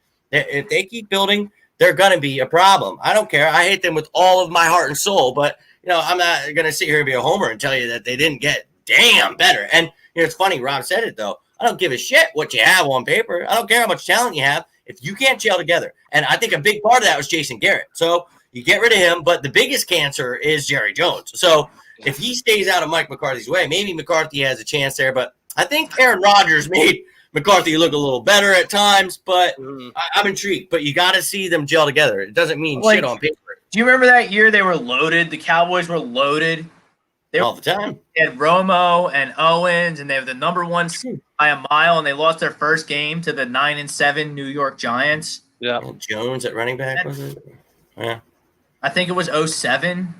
Marion Barber. And Yeah, Jones. they were just loaded everywhere. DeMarcus Ware was in his prime, and they fell flat on their face. And this team's not as good as that team was, all due respect to, the players they have now. But, show me something. I mean, win 9 games. Have more wins than losses. And then maybe we can talk. Truth. Someone brought up earlier, they see the Cowboys, I think they said 8-8, and the Giants around 5-11. How do you guys feel about, with us talking about those teams really being the competition there? Where do you see it? Is it a tight knit race for you within a game or two? Who do you see at the top there? Is it whoever has 10 games takes the division, or is it 9 again? I mean, is it going to be bad, or you think the Eagles are good enough to get to past 10 and the Cowboys are the Giants? What are you seeing here? Jake, why don't you start us off here? I think with me, it's going to be close because just based on the history of the NFC East, we haven't had really a back-to-back division winner, and I can't even tell you how long. So I think it was since 04, I think. I could be wrong. Almost 20 years, yeah. So it's one of those things, just with the NFC East, you never have a consistent division winner. So obviously it's going to be close. Every year's different. Every year's unique. Maybe the Cowboys get hot at the right time, or maybe they just hit the ground running. Yeah, exactly. So you never know. I mean, I expect the Eagles to, just business as usual. I think they should, and I think they will win the NFC East again. But again, there's so many different things that go into it. But I think it's really going to be close. I really do. Despite everything that's going on outside of football with COVID and stuff like that, I still think it's going to be a close division. For sure. Do you think the Giants would be within a game or two of that? You think they can fight for that, or you think they're still under 8 wins? Yeah, I think they're still under 8 wins. I think they might they might get over 500, maybe, or maybe they just might hit 500 with 8-8. But I don't think they're going to get into double-digit wins. No. I could see a 7 or 8 win season for them. Maybe 9 if they're lucky, for sure. Yeah. If Saquon stays healthy. Rob, what are you seeing there, man, with the whole NFC? You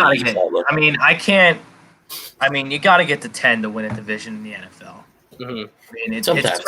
It's pretty. I mean, last year was the exception, not the rule with the NFC East. Yeah. Last year was the NFC least because you had the Giants. You had the Giants and the Redskins that were just atrocious, and Dallas just gave us the division in the Week 16. Yeah. Yeah. And then the Giants, dude, I can't believe you're gonna have to get the 10 wins. I agree with you. You got to get the 10 wins. Mm-hmm. I do think the East. I said earlier that I don't think there's a legitimate Super Bowl contender in the East, but I could see the East grabbing a wild card. Well, you mentioned it earlier. With the 7 now, with there being 7 spots, there's definitely a greater chance of, that. Because you got the Saints, the Seahawks, and I'm high on Tampa. I don't know how everyone else feels about Tampa. I think TB12 is gonna. He's gonna prove that it wasn't just Belichick that made him great. Oh, no. And he's got receivers now. Brady made Belichick great. And he's going to show everyone that. Like, they're legitimate contenders. The Seahawks are a legitimate contender. Saints. I think we're going to find out a lot about this Eagles football team. I'm going to go ahead and chalk up week 1 as a win. So they're going to be 1-0. I think you're going to find out a lot about the Eagles and the landscape of the NFC in week 2 because you're playing the Rams at home. And I think the Rams are a really good football team. I think that the Super Bowl hangover is going to be gone. I don't think Jared Goff is great, but I certainly don't think he's going to be as bad as he was last year. This year, they're going to have Cooper Kupp back. Cooper Kupp. Mm-hmm. And then you have San Francisco out there too. I think San Francisco, they might have a Super Bowl hangover of their own. Mm-hmm. But they still have the talent to beat anybody. So week 2 is going to tell me a lot because if you look at the schedule around the NFL week 1, first Sunday night football game of the year is the Rams and the Cowboys. So, we're going to find out about the Dallas Cowboys. We're going to find out about the Eagles, and we're going to find out about the Rams pretty quick on who's going to be contenders for a wild card and who isn't. Because those are big tiebreaker games. I know it sounds weird to say that you got to win a game in week 2, but that those wild card spots, they're going to come down to tiebreakers, and head to head is the number 1 tiebreaker. At least I think it is, or it should be. Yeah. Well, then that's the thing. This is going to be an interesting season with the added slot to the playoffs. Each conference being able to take 7 teams now, 1 team getting a bye. The Eagles definitely are going to have their hands full. It is definitely a loaded conference. I mean, Oh my God. You mentioned all those teams. There's teams like the Packers. We don't know without any receivers what Aaron Rodgers is going to do, but their defense got a little better. So there's teams out there that could always surprise you every year. He talked about the Buccaneers. I think, and adding LaShawn McCoy, that's not really huge for the play, but I think it's huge for the locker room. I think he's going to help that running back room, especially a very young running back room. So now you have a veteran that's in that locker room with Tom Brady. With Gronk, and they have those, you got Mike Evans and Chris Godwin, dear God, and O.J. Howard as well. So, yeah, I think the Buccaneers are going to be a problem. I think Saints. So there's a lot.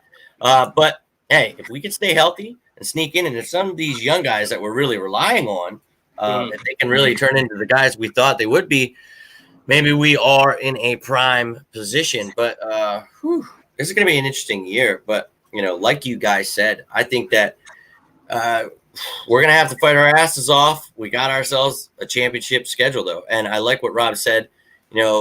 Every week, it matters. But, when you're talking about head-to-head, when you're playing a team that you see that's going to probably be competing with you, because look at their division. They're probably not going to win their division with the team like the Seahawks and the Niners. I mean, maybe they could, but that's loaded. And the Cardinals are going to be good, too. Don't sleep on them. So it's very intriguing.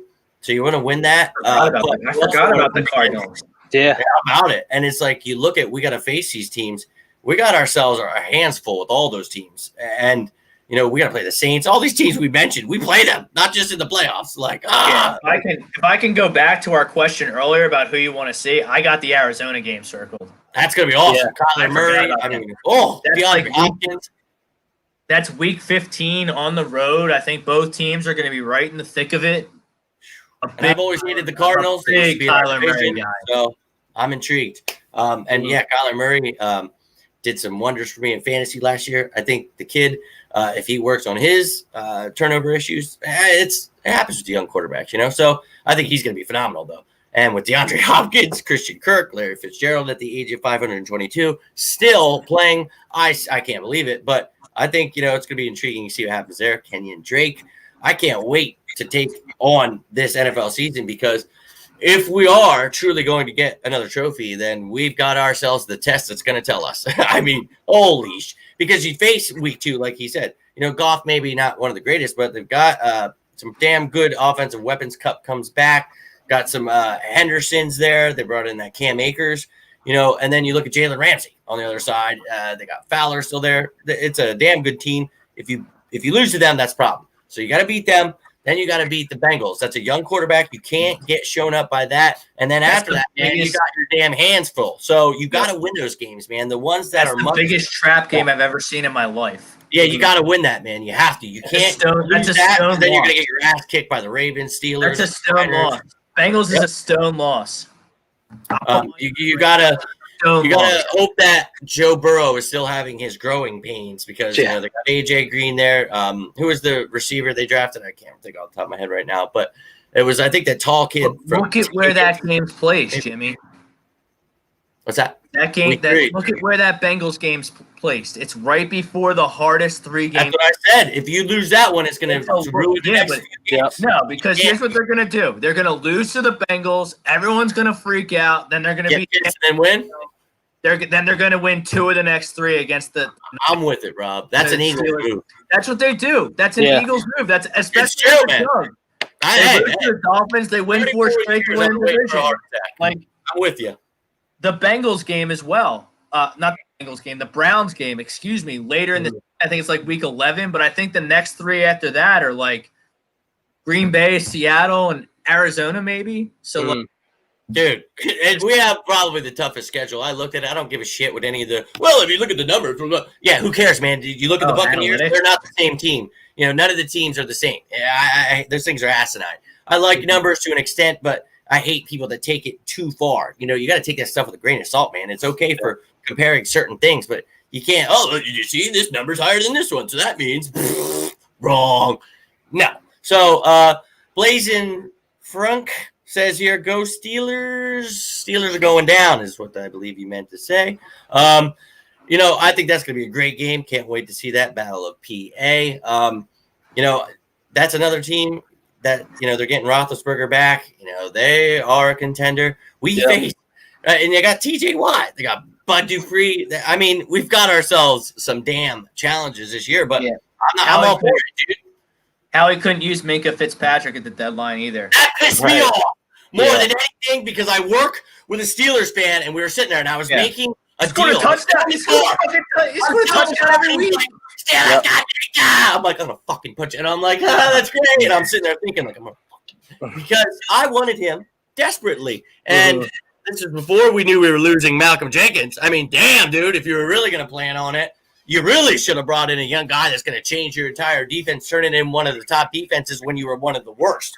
Did you see the turnaround of that entire team? They lost their quarterback. This guy came in and sparked not only the defense, the damn offense, and the entire city. So, dumbass move once again. Howie, I wanted to chop your head off for that one. I really was hoping that I was like, no, we're going to get him. We're going to get this kid because this is going to really change the game. No. Now we're looking at a situation where you guys saw, I don't know if you saw, you know, there was an interview, Rodney McLeod, Jaylen Mills talking about it. You know, one thing I do like to see is at least they've been spending time together during this. They've been actually going over what the signals are going to be, what some of the calls that Jenkins and McLeod had. Mills wanted that to be the same for McLeod, so McLeod could be the leader here and really, you know, work together with how they did. And I'm excited to see the safety combo because I wanted Jaylen Mills to move back. I'm not saying I'm excited about losing Malcolm Jenkins. No one is, but at least we add in 3 guys that can try to fill that void: Will Parks, Kayvon Wallace, and Jaylen Mills. So Rodney holds it down, teaches these guys. What do you guys think? Were you like really pissed off about not getting Jamal Adams? I didn't think that was a realistic trade for us in the first place. Are you guys really scared about the safety position? No. Yeah, I'm fine with it. Good. And I see a lot of you guys know the Nick Foles people are out there. You know, we're done. It's like, well, actually, I think we're actually going to do how much you're going to see multiple safeties on the field, and I think it's going to really help this defense be a lot different than what you saw. Jim Schwartz had a bad play calling, you know, really toned down because of the injuries. So I think with guys, if they stay healthy, he's going to really be able to move people around like Slay, Nickel Roby-Coleman, Sidney Jones, Avonte Maddox. You know, we got guys that can move around. And then you talk about the safeties. Will Parks can play linebacker. You know, Kayvon Wallace can play nickel corner. He can even play linebacker, certain roles against tight ends and running backs. I'm excited for this defense, man. What do you think, Rob? Are you thinking that, you know, I'm in on the secondary? Yeah. I know you lost Malcolm, and that kind of sucks. I don't think Malcolm was as good as everyone thought he was last year. I think he was just the Iron Man we needed, you know? Yeah, I mean, he played every snap, but I mean, he went out to lunch multiple times, especially He even had missed tackles, man. But he was a really good player. That's probably one of the best free agent signings in team history. But, I mean, you just mentioned all the guys. I love Slay. Mm-hmm. That's just what the doctor ordered from cornerback. For cornerback. I mean, God. Just, Rob, say that to yourself right now. The Eagles have Darius Slay. We have a number 1 corner. I mean, but, yeah, you look at all the top-tier receivers that are on the Eagles schedule. I mean, you got – like Kupp and Woods and AJ Green and Devontae Adams. I'm blanking. Odell is on the schedule. The Dallas receivers on the schedule. Samuel. There, you can put on an island against someone. I love the K'Von Wallace draft pick. Rodney McLeod's back on like a $5 million deal for 1 year. Crazy like that. He doesn't have to do much to outperform that contract. No. Yep. I like Will Parks. I'm nervous about Jaylen Mills. I'm not as sold on him at safety as most of the fans are. Everyone says it's like a natural fit. I mean, why? Because he can tackle. What I saw from Jaylen Mills at corner is the further away he got from the line of scrimmage, the worse a football player he was. And starting way off the line of scrimmage at safety. So I don't know how that's going to work out. And Sidney Jones, that's just another dork nerd Howie Roseman pick. I have no faith in him. So it wouldn't surprise me if you have Mills opposite of Slay at some point with Parks or Wallace starting with McLeod at safety. Yep. That wouldn't surprise me at all because, I mean, you take a guy in the second round that tore his Achilles a month before the draft. I mean, what are you doing? Well, I mean, the kid was going to be a top 10 pick. I totally got it. If he would have panned out, and I still think he can. I mean, the writing's on the wall that he's not going to pan out. Well, the writing was on the wall last year that he could. He had a great end of the season. Because of him, we won a couple of those games. He had really big plays. Why? Because he's supposed to buy in because he was better. Here's the problem. He only played for 30% of the snaps there. Because it took him how long to beat out? It took him how long to beat out Ronald Darby? Exactly. Well, that's the thing. If you can't beat him out, there's question marks. So here's the thing. When you add someone like Darius Slay, Nickel Roby-Coleman, you add guys that are going to be able to teach them.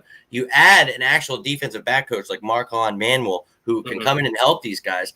I think it's really going to bode well for him. We're really going to find out whether he's a bust or not. But, he had more production than Avonte Maddox and Rasul Douglas in half the time. Now, that comes back to bite you on the ass, the fact that he didn't play. So it's like, why don't you play? So you gotta compete now, man, and you have a chance. Number 2's wide open, and whoever wins that, the rest of the guys, dude, it's gonna be a free for all because Jim Schwartz still on the team, right? Jaylen Mills playing 10 yards off, dude. He played off because we sucked and we had nobody else. We're getting pressure, so they come back to not getting an edge rusher. So if you're not getting pressure, you better have corners. We did not have that. Jaylen Mills, I think Rob's right in the sense of people are a little excited, maybe a little too much because. I think we're excited about the fact that he's finally going to a position that he should be playing. That's more of the hype. Now, is he going to excel at that position is the next question. So, yeah, we got him here, but is he going to be a great one? Because like Rob said, he was getting burnt toast. So if you can't, play back end, you're going to be used maybe as more of a strong safety, sure. But that's where a guy like K'Von Wallace comes in, and I think he could definitely take his job. One of the things we talked about at the beginning of the video, so maybe you're using Jaylen Mills as a situational guy. Same with Will Parks, against these tight ends and running backs. And K'Von's more of the guy that's helping out with free safety roles with Rodney McLeod. So I'm excited. Do you guys see K'Von Wallace as somebody that will be starting this year? Yes. Yeah. Yes. And I love that pick. I think everybody agrees on that. And we get it. We know there's a lot of hype. And the kid actually, it's weird because they're like, don't put any hype on him. But the kid wants to make his own damn Wolverine cleats, get a fucking eagle tattooed on his back. Bro, you don't want us to get excited? We're excited. We want a damn safety in this house, let me tell you. Because we thought, after Brian Dawkins, we'd never see another great one. Hey, we got a damn good one. Like Rob said, probably one of the best free agent signings the Eagles have had. I loved that pick. So we were lucky. But now we want a little taste because the kid went to Clemson. He roomed up with Brian Dawkins' son. So, yeah, you're damn right. We see the comparisons. And you did it to yourself, man. So you better step it up. We got high hopes for you. It's going to come back to bite us all in the ass if he does it. You know what I mean? So I've tweeted him. Good pick, though. I've tweeted him so many times to come on the Sports Hounds. So, K'Von Wallace, if you're out there listening, Monday, 9 o'clock, open invitation for the Sports Hounds. I messaged him the day after I messaged all the kids after the draft. Last year I got Matt Pryor, 2 years for that, and I was like, yeah, never got back to me. This year he actually got back to me, and I was like, ooh, right before he was supposed to start. Once again, so Matt Pryor, we're giving shout outs. Still waiting for that. Also, Brian Dawkins, that was another one that burnt me. That was uncool, man. Uncool. But hey, one day we will get there. One day we will. So Dawkins was supposed to come on with you, and he. Bro, this was months ago, and I have the messages. He was like, "Oh yeah, what time?" And this was during Mental Health Awareness Month, so I was like, "We should do a mental health show and get that out there." And he was like, "I'm down. What time?" Well, a few weeks ago, I saw him doing a couple interviews with some other people about mental health. I'm like, "All right, well, I guess." And I messaged him. I was like, "Hey man, I don't want to be a bother, but if you still were interested," and didn't hear anything back. I'm like, damn it. But he's somebody that's been messaging with me since I was sick in the hospital. So I try not to be like a nuisance to him. And that was the first shot I ever took. And he said he would. So of course I was joking. That's why I got Brad. Brad doesn't care about being a pain in the ass. He just people until they either tell him come on. Well, I still got him. I still talk to him, but I know he'll get back to me. It took him 8 months to ever respond to my first message when I was sick. So I know the man is busy. I ain't mad at it, but it happens with these guys. They're busy, and as we grow, we'll get more people, and now I got a bigger platform, so it's like maybe it wasn't meant to be. So it's all good. I'm not mad about it. Ask your dad about it, And I actually was pretty excited. I got to interview Trey Thomas. I've got some pretty cool. Mark McMillan was awesome. That was my first player ever. And he's somebody that's just been talking to me because we had a funny laugh years ago about when I was a kid. When he went to the Chiefs, he had a pick six, and I was there, dude, as a kid. So I ran down, and I remember I was screaming vile things at this man, and they were running the locker room, and I was like, dude, I just want to apologize to you as an adult for the things, because he was laughing about Philly fans, and I was like, don't hold that to heart. And he's like, no way, dude. He's like, you're awesome, blah, blah, for apologizing, and we've been talking since, so that was cool of him. But yeah, man, we're gonna keep going. It's a funny thing about the fans here. Like the players who get it love it. Yeah. But like the guys who just don't get it. They don't get it yet, man. They will. And once they taste it, they all love it, man. They just have to taste it. Tastes like it smells. Oh man. But I think that, one of the things we talked about, one of the things I would like to elaborate, a little more on was the fact that, Rob kind of talked about it. He doesn't feel the Eagles are necessarily a contender at this moment. Who do you think in your mind are the top 3 teams in the NFC right now that would be the biggest contender? Rob, we'll start with you since, how are you feeling? And if you want to throw like a surprise one in there too, you definitely can, because I know the top 3 are usually around the same, but go ahead. Who are you thinking? And I mean, we can just dabble with it. You don't just have to try to off the top of your head. I mean, the list is shorter of teams in the NFC that have no chance. Mm-hmm. I really don't think there's many of them in terms of making the playoffs. Like Detroit, probably not. Washington, probably not. But you have 4 teams in the South that can make it. You have 4 teams in the West that can make it. You have 3 teams in the East that can make it. Mm-hmm. And you have 3 teams in the Central that can make it.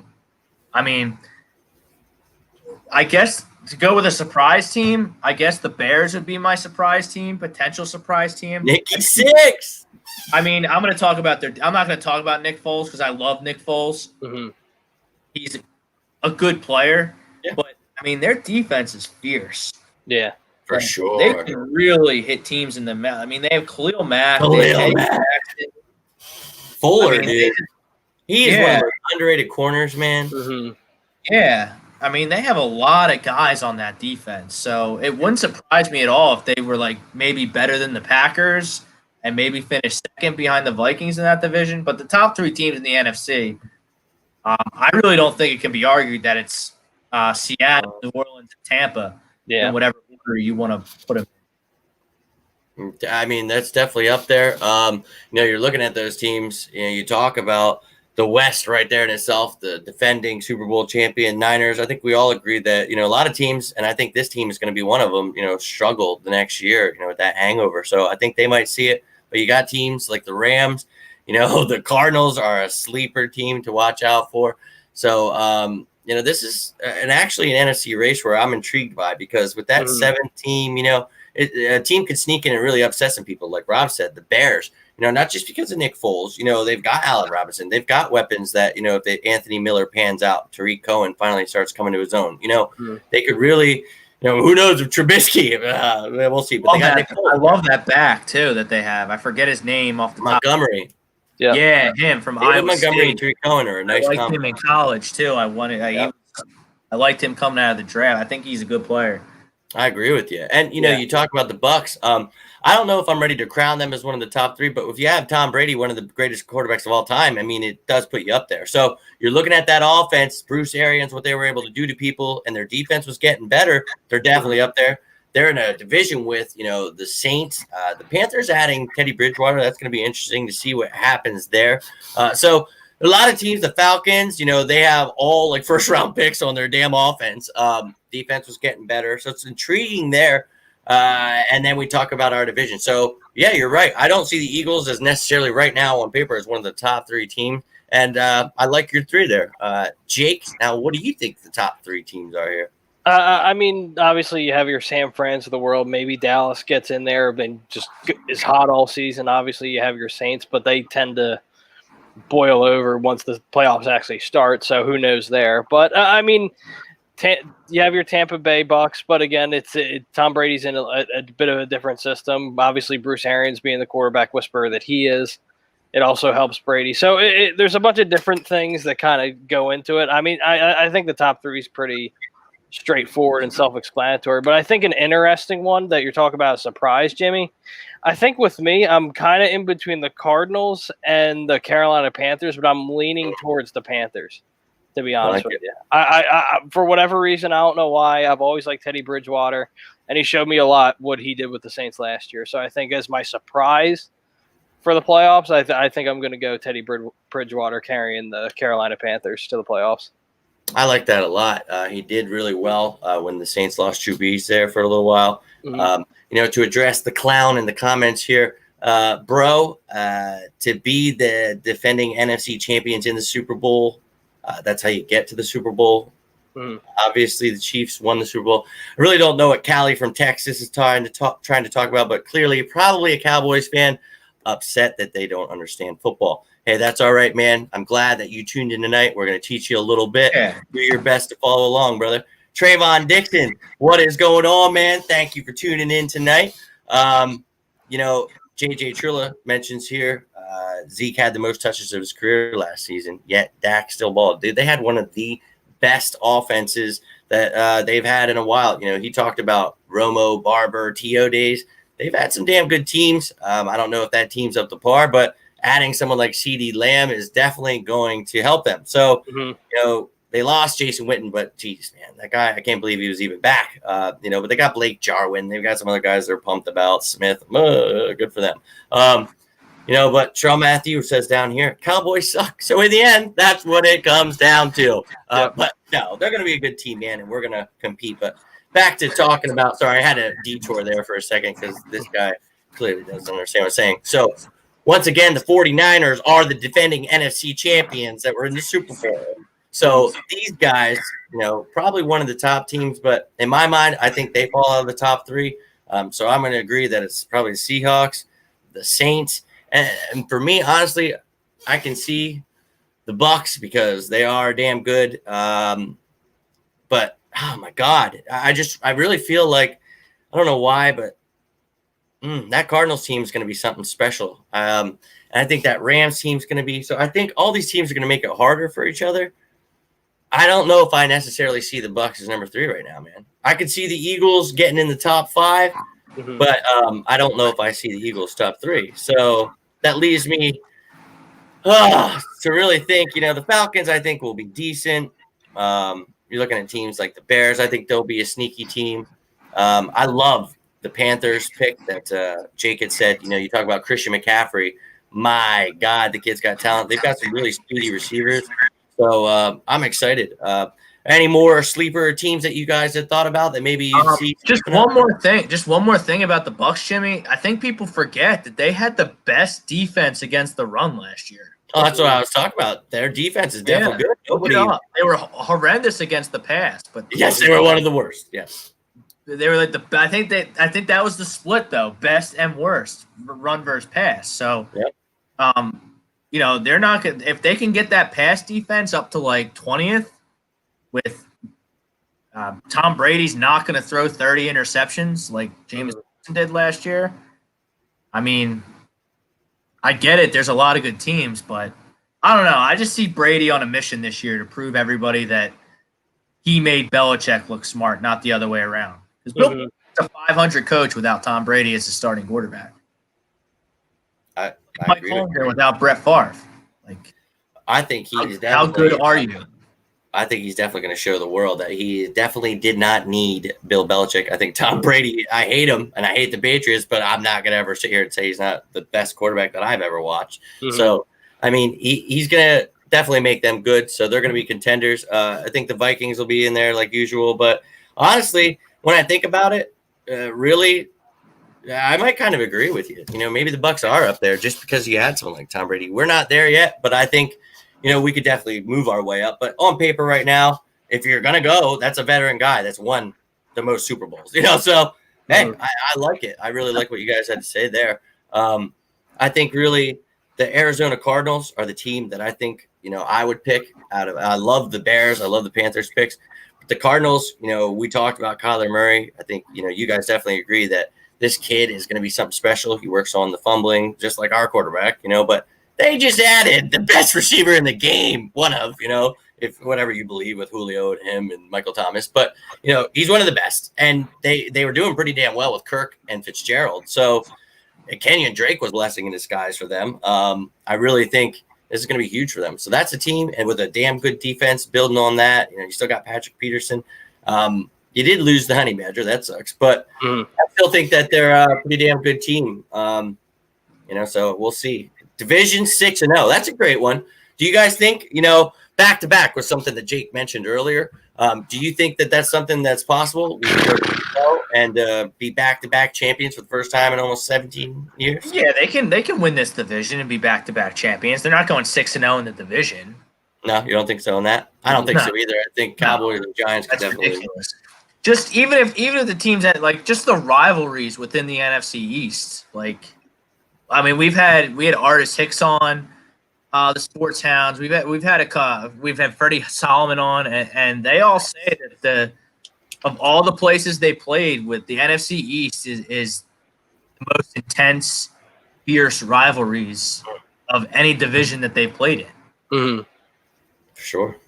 And it is. And it's awesome when you hear that, and you hear different people talking about it. So it's one of the things I never feel comfortable saying, people want to bet stuff. You think you can take his choice? I'm like, hell no, because it didn't even matter if you had the worst team in the world. I still think you could beat us. Even the Washington football team could beat us this year because, like Rob just said, our division is always, dude, and I love it, dude. I get so excited for divisional matchup because I know it's going to be a slobber knocker. I don't look forward to having a heart attack one day and dying because of it. But you know what? I'm going to go out the way I want to. And I love my Birds. And I know that they're going to send me to the grave. And I see you out there, Prism, giving shouts out to Rieger and Pryor. I know you're a big TCU fan. And I'm a big Pryor fan and a big Rieger fan. So, we're Eagles fans, man. We hope the best for all these guys. But this is going to be big on Matt Pryor. Matt Pryor. I thought he was Ohio State guy. No, he's TCU. Yeah, TCU. Yeah. Right. Yeah, he's a big dude too, man. And he's a guy that can play guard and tackle. So right now he's back at his home, but it's still kind of scary because you're like, our starting right guard is a Hall of Fame left tackle. Sure. So that's going to be very questionable. It's going to be interesting. You have two future Hall of Famers on the right side of the line there. Maybe three, and Jason Kelsey, man, if you think he could make it in. I think he'd have to play another 2-3 years, though. I think he could. I mean, look at Jason Kelsey, though. He's been the best center in the league for the last 5 years? I think he definitely could. I don't know. So you might be right. There might be three there. Jason Peters is a lock. Yeah. Lane Johnson, like you said earlier. Lane Johnson, I mean, if he quit today, I mean, he probably wouldn't make it, but another 5 years today.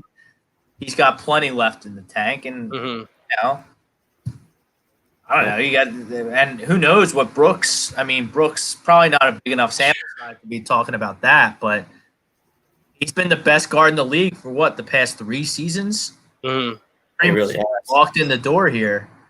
If it wasn't for injuries, you definitely have that conversation, though. You definitely have that conversation.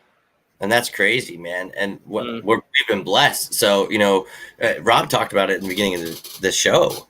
That's the biggest concern.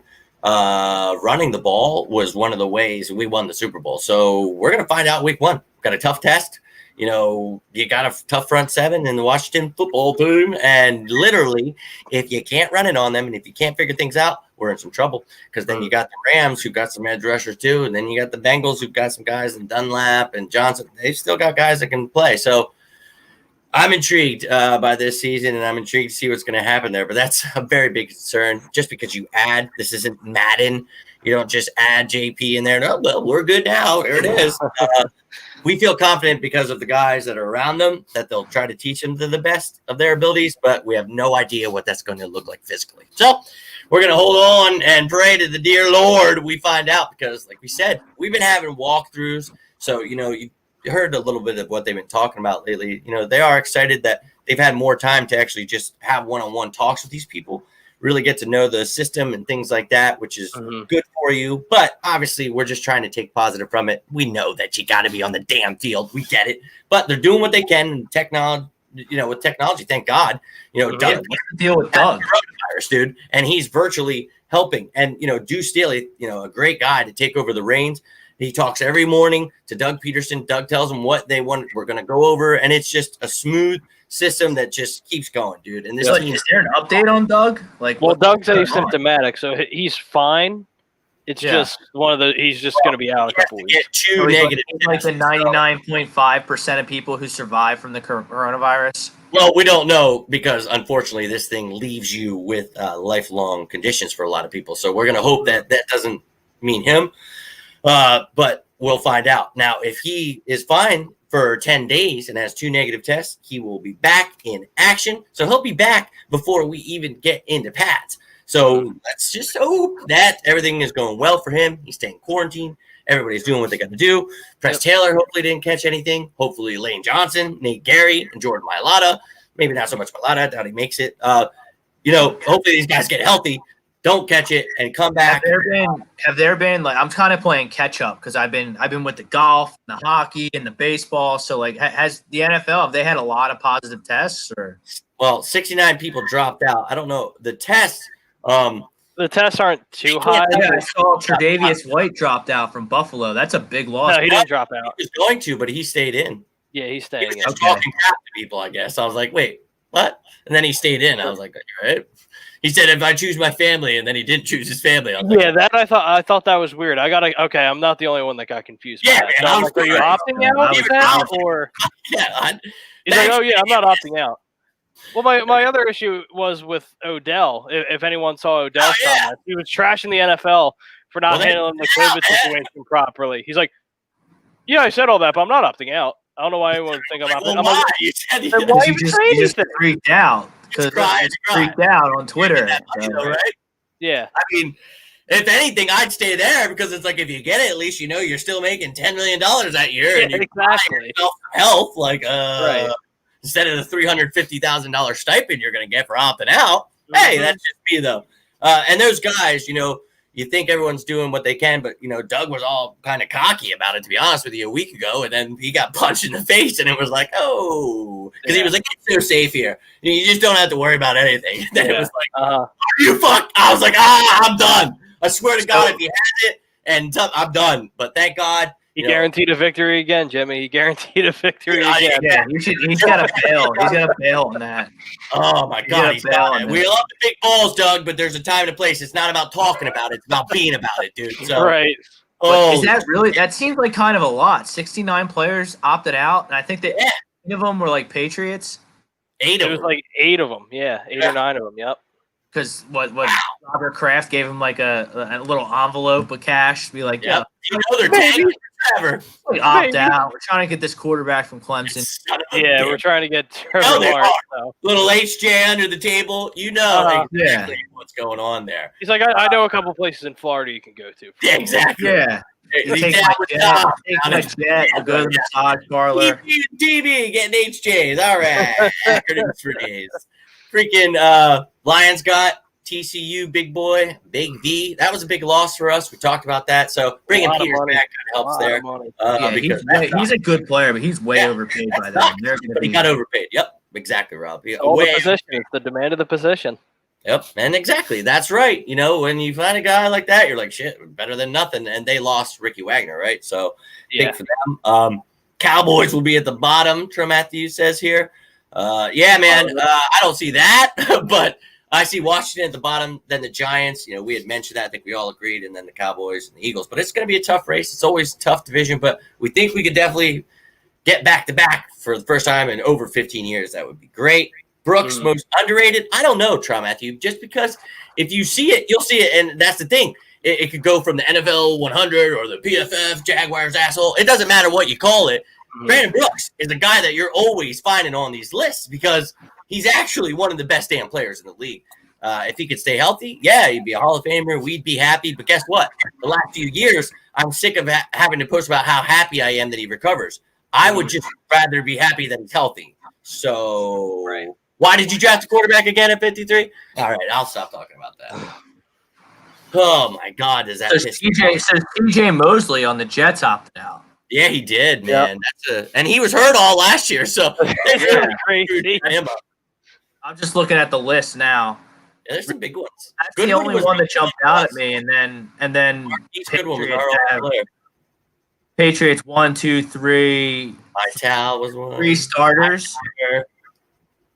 Yeah, Hightower, Chung, and Marcus Cannon. They're starters. Yeah. Cannon, Vital. Yeah, man, they lost some key players.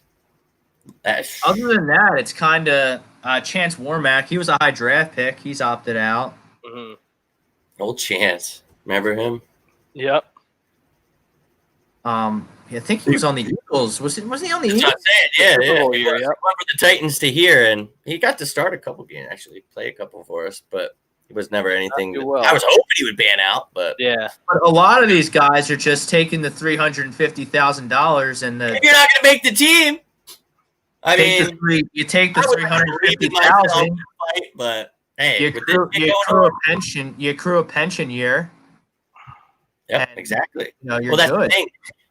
And if you actually have conditions, you get an extra $100,000, and it's like, so some of these guys that aren't going to make a team, and you've got a condition, I'd be like, you know what, I got my little taste. If they actually need me during the year, maybe they'll re-sign me. Maybe actually, next year, they could either be on the same contract. Some of these younger guys, I doubt will, have that same deal as the veterans. But, it's going to be an interesting, not only this year, but next year to see what the hell happens because our cap's going to be all jacked up. But luckily, we only have one guy opting out. So, he brings a $1.3 million cap over with him. That's fine. But, not a big deal about Goodwin. We didn't know if he was 100% lock anyway. Excited. He only moved 20 picks back. He restructured him. Cool. Woohoo. But yeah, a lot of teams are missing some players, but it will go on. That's why one of the things we talked about was, the expanded practice squad. You have 16 players now that can go on there. 4 of them can be veterans, and that's awesome. So we're going to have some guys that probably would have been cut now locked in. So I'm excited about that, man. And I think that, that's going to give some of these guys that didn't get a chance because, no preseason, right? Mm-hmm. So, that's exciting. Marcus Cannon, another TCU guy. That's right, Prism. Always up with his TCU guys. What is he, like the biggest TCU fan? He really is. Ever since he has been following me, he always has it too. And he's a big TCU guy.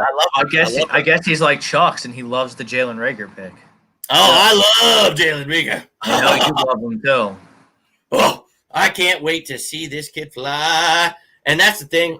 We added speed. So I am excited about this team. That was one thing we're all pissed off about, sure. The one lacking thing that we're all still pissed off about is linebacker and edge rusher. So I think we all can agree that if we'd make a move there, wouldn't be mad. I was pissed off to see Bradham go to the Saints. because it was the Saints, and I hate the Saints.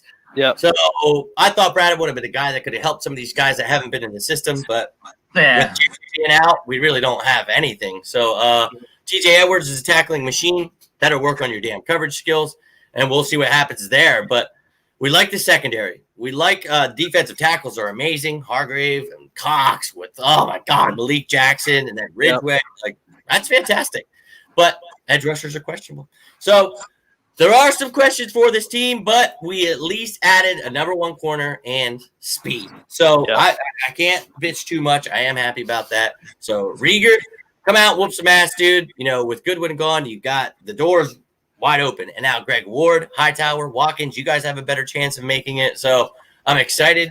If you guys weren't aware, this Wednesday, you know, we're doing walkthroughs and everything, so you'll get some news from that. But this Wednesday, they will be putting on pads, okay? Or I'm sorry, this Wednesday they'll actually be practicing. And then the following Monday, they will be wearing pads. Yep. So about 9-10 days, and they will be in pads practicing. We're going to have 2 scrimmages in these 8 practices, so they're going to try to make it as much of a game scenario. Surely against your own teammates, it's not going to be the same, but they're doing everything they can, and every team is dealing with this issue. So it's not like we're, you know, but the great thing that you guys both had mentioned was, you know, new coaches, new systems. We had our coach get corona, and just like that, we had a guy ready, an assistant head coach come right in. Things were running smoothly. That's the difference when you have a system in place for 5 years rather than all of a sudden a new system. And then, of course, no one expected corona, but that kind of screws these other teams over, right? Prism says to you, Rob, here, I have around 300 TCU autograph cards. Wall banners he lives 10 minutes from the stadium. 20 years. Okay. All right. Cool. Okay. That makes sense, dude. That's awesome. So you'll have to go nuts. Yeah. I don't know. Whatever. Dude, give me the download on it. When I grew up, I got to go to Penn State games. They were right down the road for me. So I get it, man. When you live by somewhere, it makes it even more intense. Yeah, man. You know everything about every player. So that's what's up. And I know literally, Prism, you've tuned in every video, and I cannot thank you enough for that, dude. I'm not a TCU fan, but we do have a lot of damn players coming through here. So all about it. But I want to give this time before we head out to let you guys say your goodbyes. Let the fans know where they can find you. Well, Jake, they know that, but you can say a few words. But Rob, why don't you go ahead and say your final thoughts for the evening? And thank you, man, once again for joining us. My final thoughts is it was a lot of fun. Thanks for having me. Of course, man. I'll shoot you whenever I think I'm going to be home from work in time. I'll shoot you a text and tell me to come on whenever you guys want. We've been locking down Mondays. I guess it's been about 2.5, 3 years now with me and Brad. We are on at 9 o'clock now, not 7 o'clock. So note the time change, and we talk everything. We talk. He's got his New York stuff. I got my Philadelphia stuff. We kind of give you a more national perspective of sports as opposed to just the Philadelphia bubble. But come join us 9 o'clock. We haven't had a guest in a while. We've been kind of letting the new slot kind of settle in, but we'll be getting some guests soon. We do have former Eagles guard Artis Hicks lined up for football season. He's going to be doing some film breakdown for us. So whatever time we're on in the fall, Artis Hicks will be joining us.